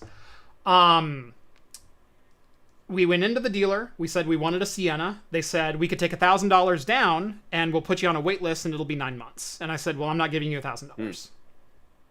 I'll give you $1,000 if I'm walking out of here with a car, but I'm not going to pay you $1,000 to be on a wait list. And so I said, thanks, but no thanks. I'll wait. Like, we're not in a rush to buy anything. And so we walked out. We got a call the next day from that salesman who says, I had another customer. They had an allocation that was delivered this morning, and they've declined. So I have a car. And we're not charging dealer markup. So it's MSRP. It's $42,500 if you want it. And I said, I'll be down there in 20 minutes. So we paid MSRP in 2021 for a brand new Toyota Sienna that was selling for about $65 almost everywhere else. Damn. We drove that car for 5 years, almost exactly 5 years. We put 56,000 miles on it in 5 years. So actually slightly under the 12,000 mile a year average. We should have been over 60. We were, 55 and change.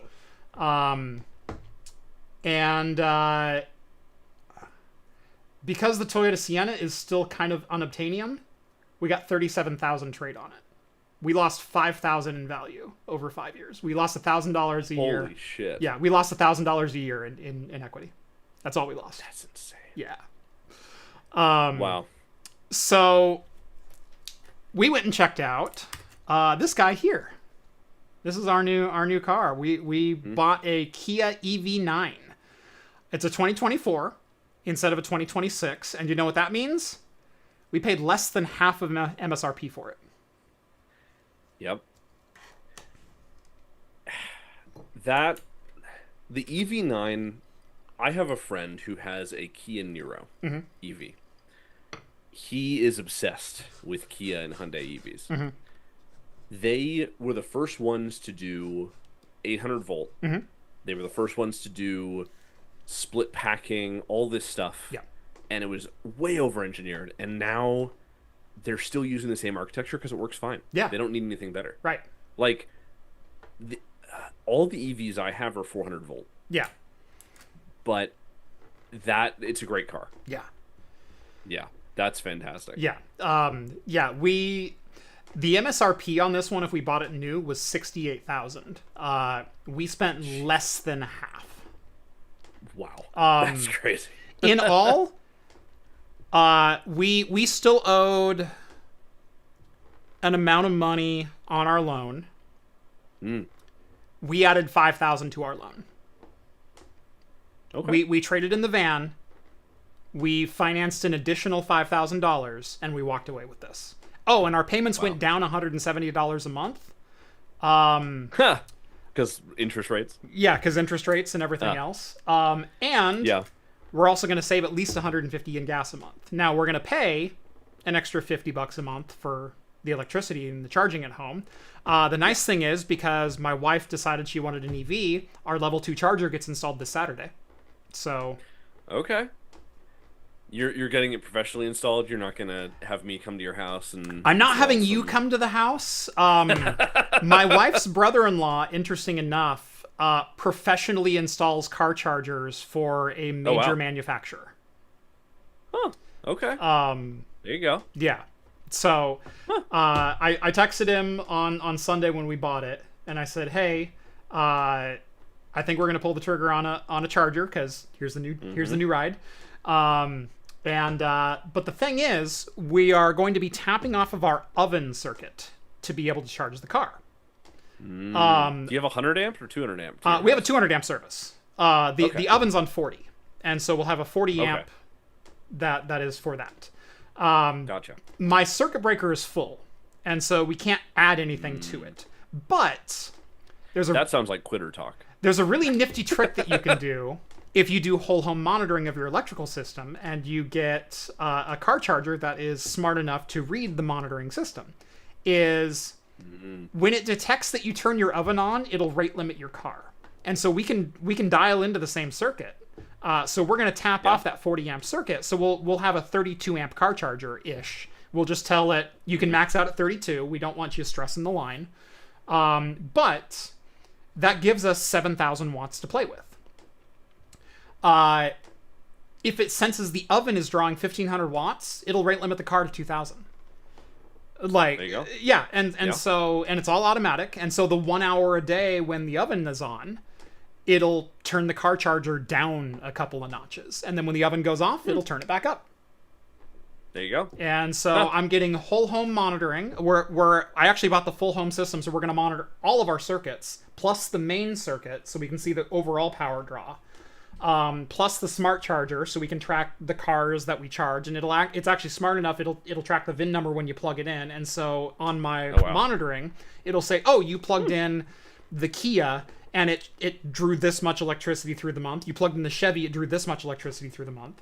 Because there is a communication that happens over the L2. I didn't think that J1772 could do that. I thought it was just CCS. It does. Yeah, there's communication over it. Damn. Yeah. More But so I'll get monthly reports about how much electricity each of our cars is using and when we charged and things like that. Nice.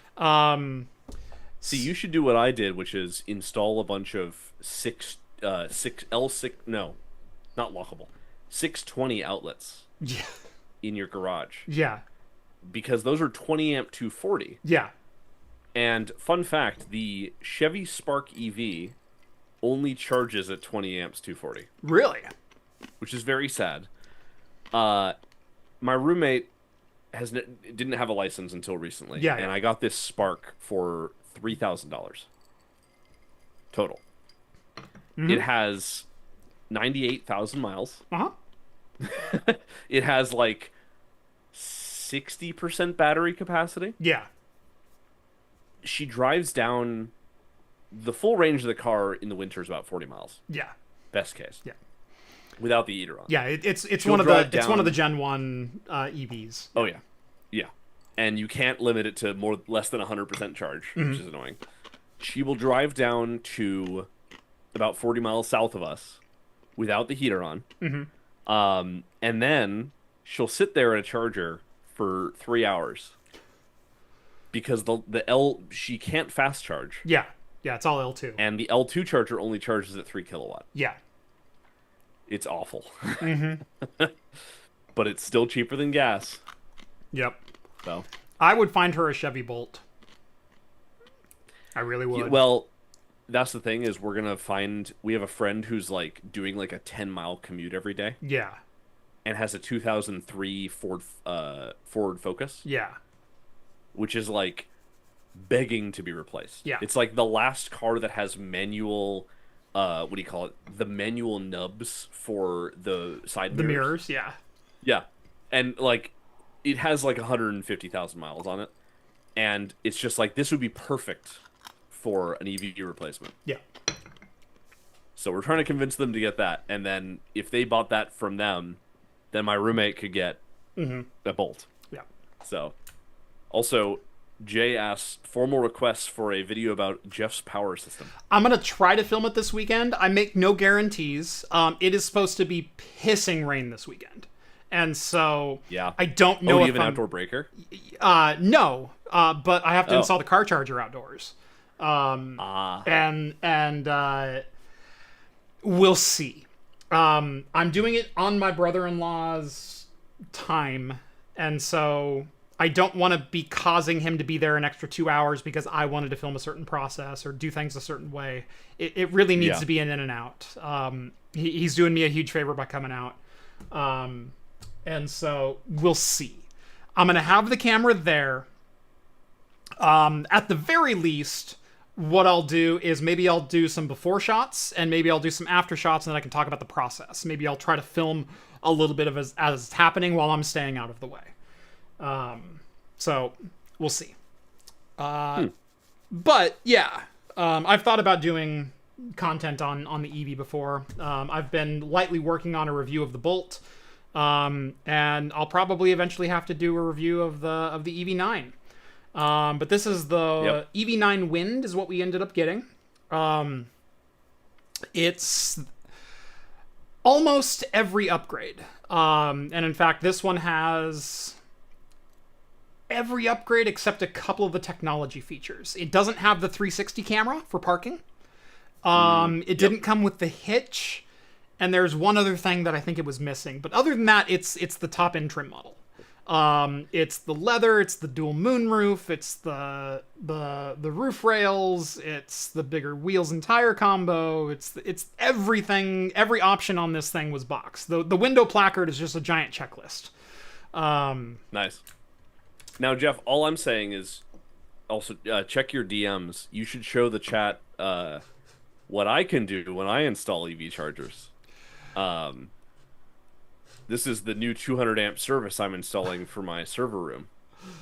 Turns out every circuit in the 2025 code has to be AFCI if it's in a living space. Arc fault. Yeah. And arc fault is far more complicated than ground fault, because arc fault detects for minor variations in the frequency of the power. Yeah. So it requires a computer in every breaker. This is my my horrifying creation. It's not that bad. It's to code. Yeah? Yeah? Yeah? Do you like the outlets? Look at all the ports on the outlets on the left. I did see there's an HDMI. Is that a USB 2? Yep. Okay. And then, yeah, a USB 3. You got USB 3, you got a USB 2 Type B, you got an HDMI, you got 3 Ethernet, you got 2 USB 3 Type Bs right there. You've got 2 LC fibers. What is this in the bottom right here? That's also Ethernet. Okay, that's So RJ45. my color scheme is green Ethernet means video. Okay. Like video over UTP, not necessarily over IP. Right. And then blue is standard internet, like main. See, this is why I'm not having him install my car charger. This is why he is Zeus, the god of lightning. Yes, exactly. I've only shocked myself once when I didn't want to turn off the power to my servers, so I pulled a wire through, and the ground touched the bus bar. Yeah. I saw God for a moment. So, you know.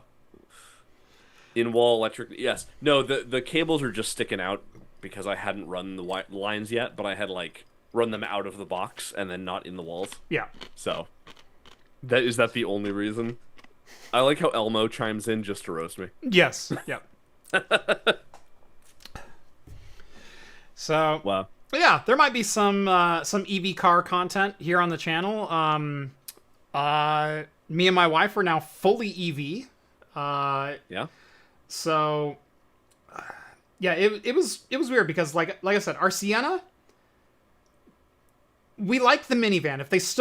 If anyone made a minivan that wasn't the Volkswagen, that wasn't the VW bus turned into a luxury vehicle, we'd have looked at a minivan. If Honda or Toyota rolled out a minivan that was full EV, which, come on, as a platform, you have a square body with a flat floor that is begging for 120 kilowatt hours worth of battery. Just make a goddamn minivan. It's not that fucking hard. We would have bought that. As it is, as soon as one of the big, 7 automakers makes an EV minivan that's not the VW bus, and brings it to the US, we'll probably buy one straight up. I'll probably either sell the Bolt, or by that time it'll probably be time for my daughter to start driving, and then I'll drive the EV9. So that's probably how the whole chain of custody will eventually go with the cars. I think once LFP packs become a thing, that's the way to go. Mm-hmm. Like, I wish more cars on the market now had LFP. Mm-hmm.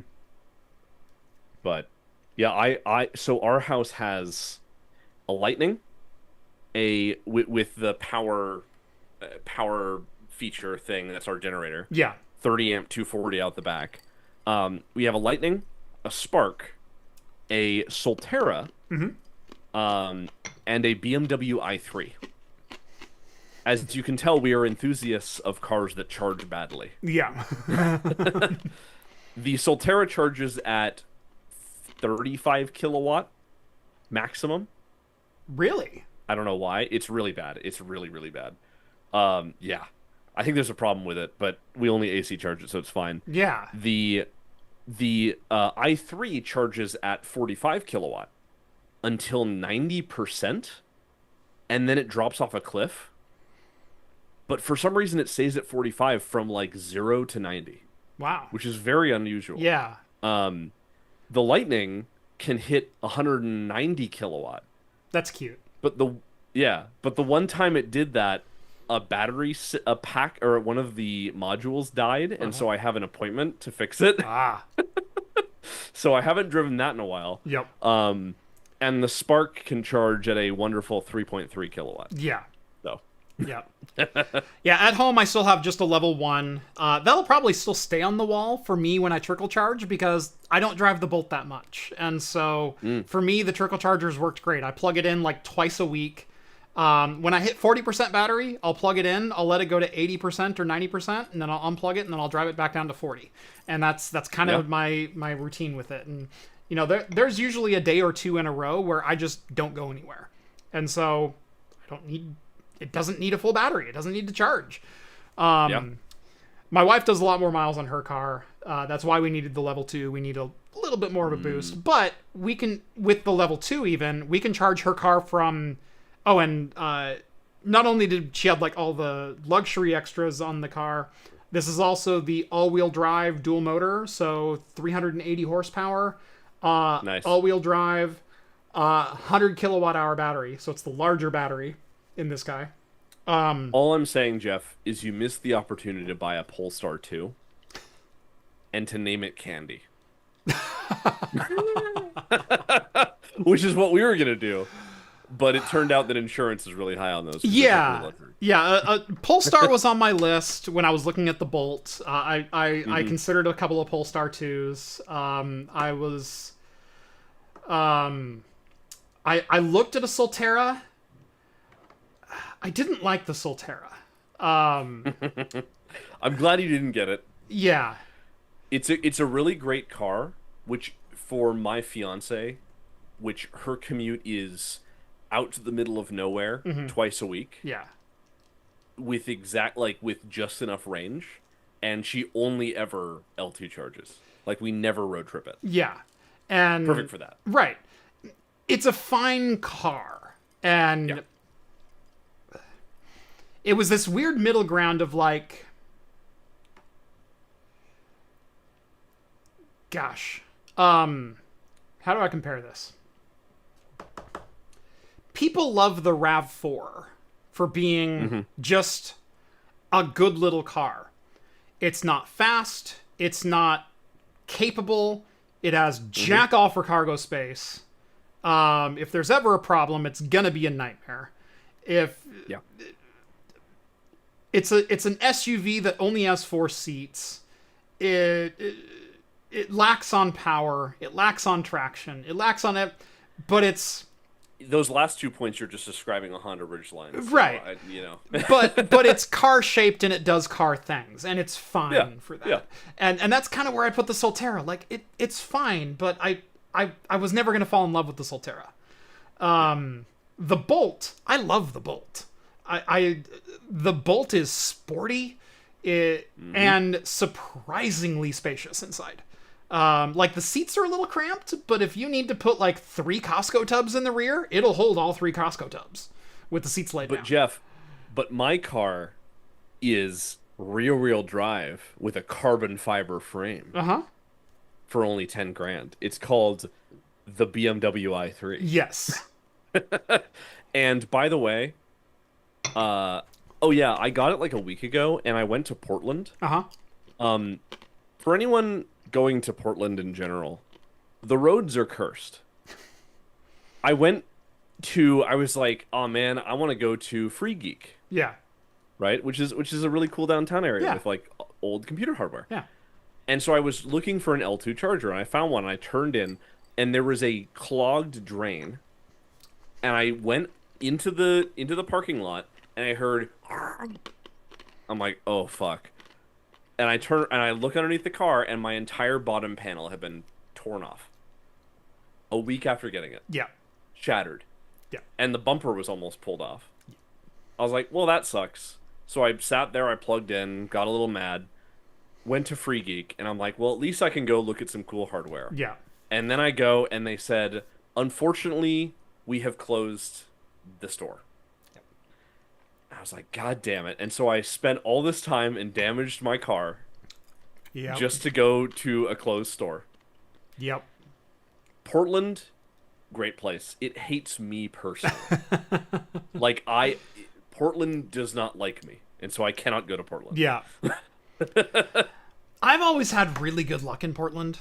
Like I'm from here, and I've never really had a bad experience. Yeah. But Portland has always given me the most interesting experiences. It's small town, big city vibes.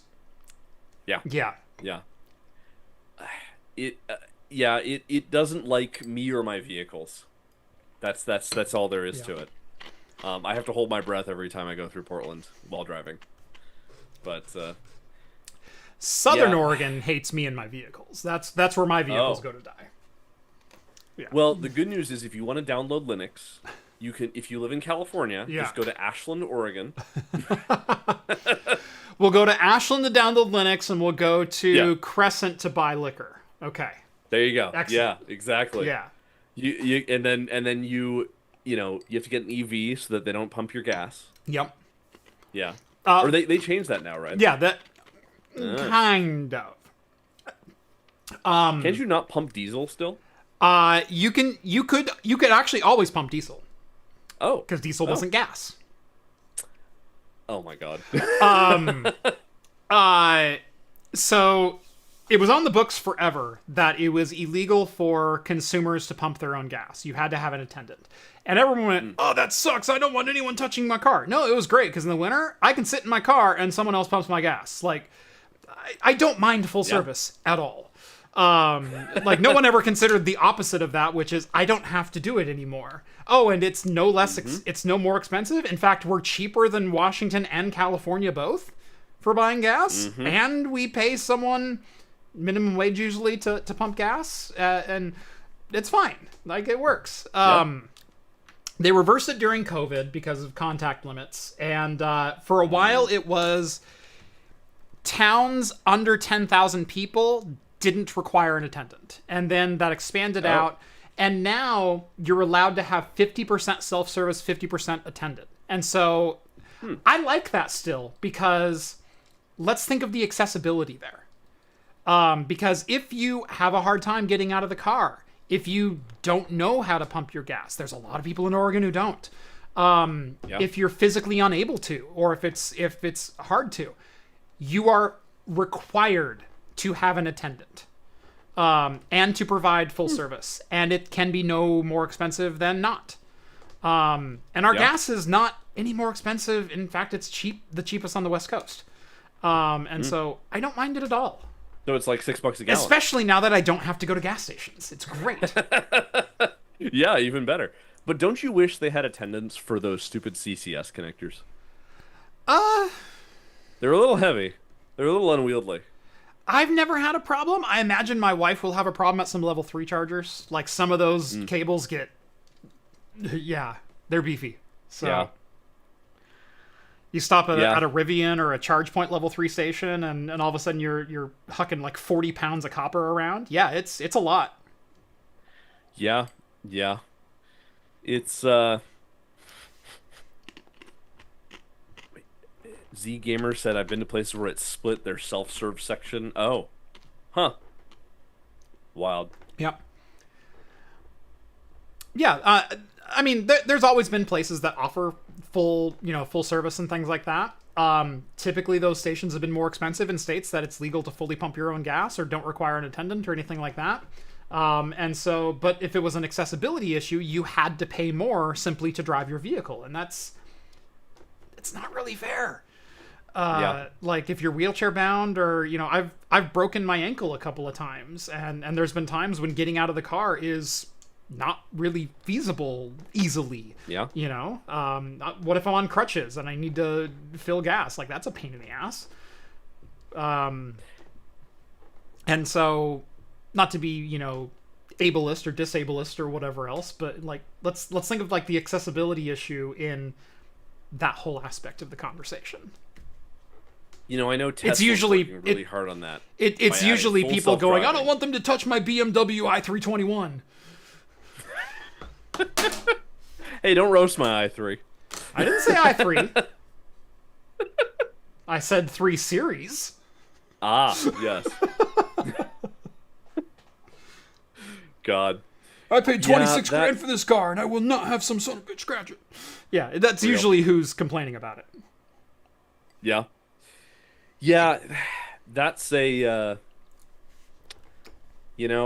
like the idea of EVs becoming beaters. I think that's gonna be really fun. That's gonna be a lot of fun. Yeah. Like beaters are gonna beat everything else off the line, which is gonna be interesting. Yeah. So I'm man, when they start caging Chevy Bolts. Have you seen the Exocart trend? Do you know what I'm talking about there? No. Exocart. Hold on.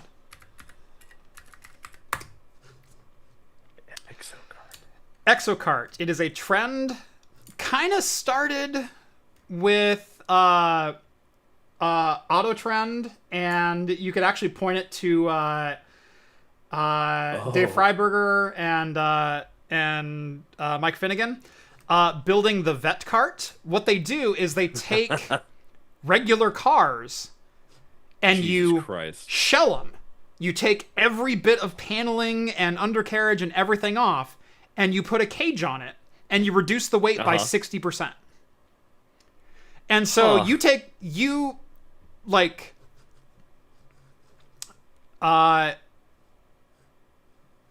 this is a Mazda Miata. Jesus. And you can buy full shells, or you can just build one yourself. But yeah, Exocet or Exocart. Basically you shave $2,000 worth of frame off the car, frame and paneling and insulation and door panels and windows and glass and seats and anything that's not required for going fast. Those airbags, they don't make you go faster. Exactly, yeah. That's 4 pounds of unneeded weight right there. And you chuck them. And all of a sudden your car goes from 200 horsepower and 4,000 pounds, in the case of the Chevy Bolt, to 200 horsepower and 2,300 pounds. Because it's just an open cage. Yeah. You double your horsepower to weight ratio. You double your effective output. Crumple zone, Michael? You are the crumple zone. Right. Oh yeah, B is for build. Did an Exocart build. Oh jeez. Yeah. No, there's a bunch of people that followed. I will say I do want to give it to Motor Trend and specifically Dave and Finnegan for Freiberger and Finnegan for like popularizing the concept, not being like the original, but like making it mainstream. With the vet cart, because they took a C4 Corvette with a bog stock 350 small block and and think of a Corvette. It's all fiberglass. They hucked the fiberglass shell off of it. They literally had two frame rails, 4 wheels, and a motor, and took it around a track. And they're like, yeah, all of a sudden we went like 0 to 60 from like 6 seconds to 3.5. Jeez. All I'm saying is the BMW i3 is full of carbon fiber. Yeah. So you take off all the paneling on that thing, it weighs like the battery. Yeah. And that's it. Yeah. And you know, if you take enough car 12-volt lead acid batteries and you put them in series, Yeah. you can get 400 volt. Yes, you can. I mean, that's So- some of the first car batteries that were done. Actually, an interesting side tangent, and I think we'll end with this. If you watch, I'm huge into automotive YouTube as well. If you watch the Questionable Garage, Jared over there, who used to work a lot with Tavares but split off and now runs the Questionable Garage, they are working on restoring a GM EV1. Yes. You've probably seen this project, okay? GM caught wind of the project and invited them down to Detroit and brought them into their warehouse of all of their prototype cars, where they have the 001 VIN number EV1 that is still factory new. They also showed them some of the prototype vehicles that led to the creation of that, including a full solar racing car and a 1966 Electro-Vare based on a Corvair that had silver zinc batteries. Not lead What the acid, hell? not lithium ion, silver zinc. It used silver as the anode. And it was a destructive process. You could only cycle the battery 100 times. The battery in 1966 cost $165,000. All I'm saying, Jeff, we should, at some point, I want to see someone replace an EV's battery with Eaton UPSs. I mean, power's power, capacity's capacity. As long as That's you can how we handle could get current it. loads, which a UPS certainly Yeah. would. So, Yeah. So you're gonna put your UPSs underneath your bolt, right? That's your goal. You're gonna. no. I love cars. Well- Eventually, I would love to. One of my goals is I actually want a K truck, but you can't register them in Oregon, which sucks. But there's Can't? nope. You can do you can do Washington and California, but you can't in Oregon. Wow, that sucks. But I would love to get a K truck, and I would love to get like a first gen Nissan Leaf, or maybe your old Chevy Spark, and EV swap a K truck. It doesn't have to be fast, but even putting 100 horsepower into what's formerly a 35 or 40 horsepower motor, make it 4-wheel drive. I don't care if it has a 40-mile range. What am I going more than 40 miles in a K truck with? Like, Well, you know the Spark has 430 pound-feet of torque yes, it does. because they never limited the. Yeah. Yeah. So, when's Craft Computing making the car channel, huh? I've been in talks to start one for a while. Some people know, some Ooh. people don't. We have a domain on Park. We have a YouTube channel on Park. Oh shit. We were planning on filming a first series in November, but that got kicked out due to weather, immigration, and a whole bunch of other concerns. On both sides, me and the person that I was going to start this up with. Oh shit. But no, so we were close, and it's still on the back burner, but it's solidly on the back burner of a craft computing based automotive channel. Carputing. Yeah. Also, Jason Budney in chat said nut server for your EV. That would be amazing. Right. Wow. Incredible. Reviving Craft Extra. We might revive Craft Extra eventually. I'd like to. I'd love to get. One of my biggest things that I've talked about here, and the reason that I need a new studio, and have needed a new studio for the last 3 years, which there might be some movement on that. But is this desk that I sit at, that I film Talking Heads with, that I film all my shows with.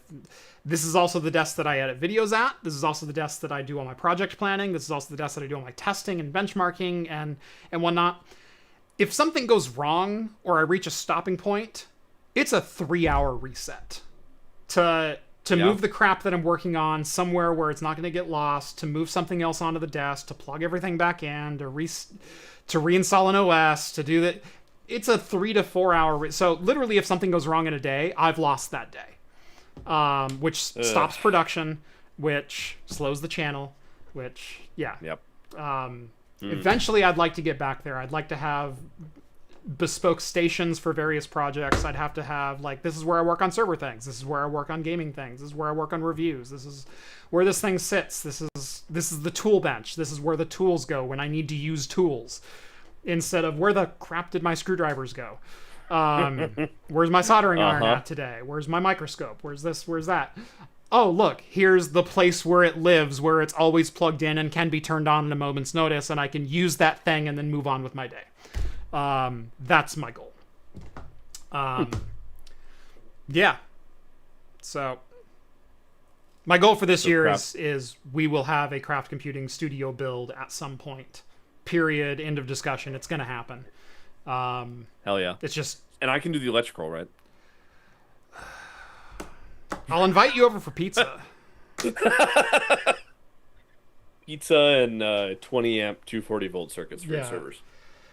Yeah. Yep. Hey, all I'm saying is UPS, you only have to make an outlet GFCI if it's 6 feet from a sink. Mm-hmm. Well, there's not going to be any water in the new studio. If I build it on the side of the house, I'm not putting a toilet over there. There you go. So for my server room, I'm putting the power plugs, the 430 amp plugs for the servers, on the other side of the room, connecting UPSs to them with extension cords, and then running UPS cables to the PDUs to avoid GFCI. Yeah.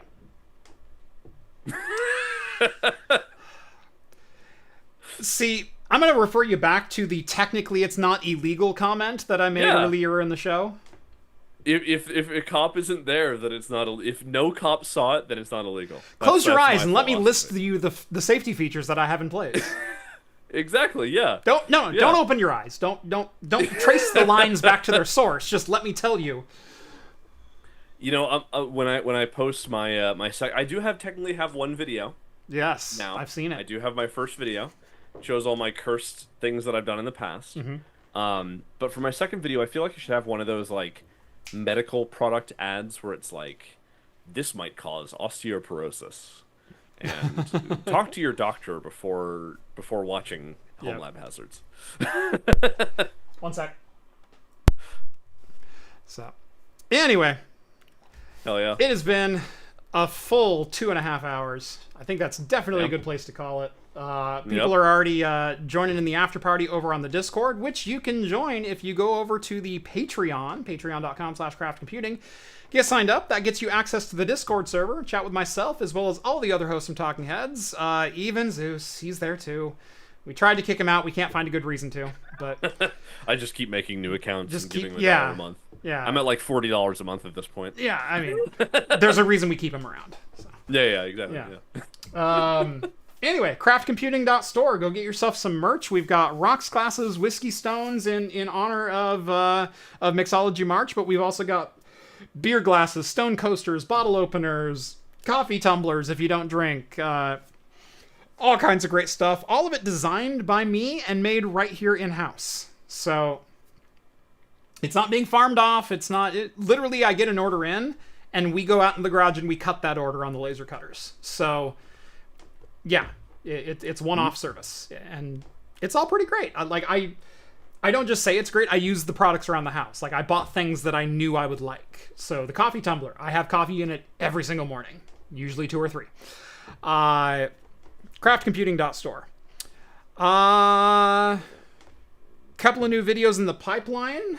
Like I said, might shoot the EV charger install. We'll see timing, whether, like, there's a whole bunch of things that it might not, but I am going to go out tomorrow and film some before shots of at least my circuit breaker and the charger situation that I have right now, and then maybe we'll film the after and show you what we did if we can't film it in the moment.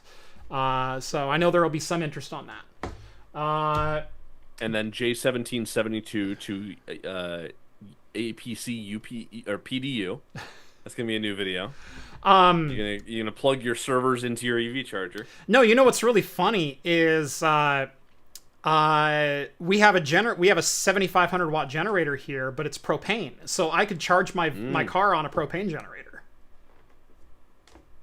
Perfect. Yeah. As was intended. As God intended, right? Yeah.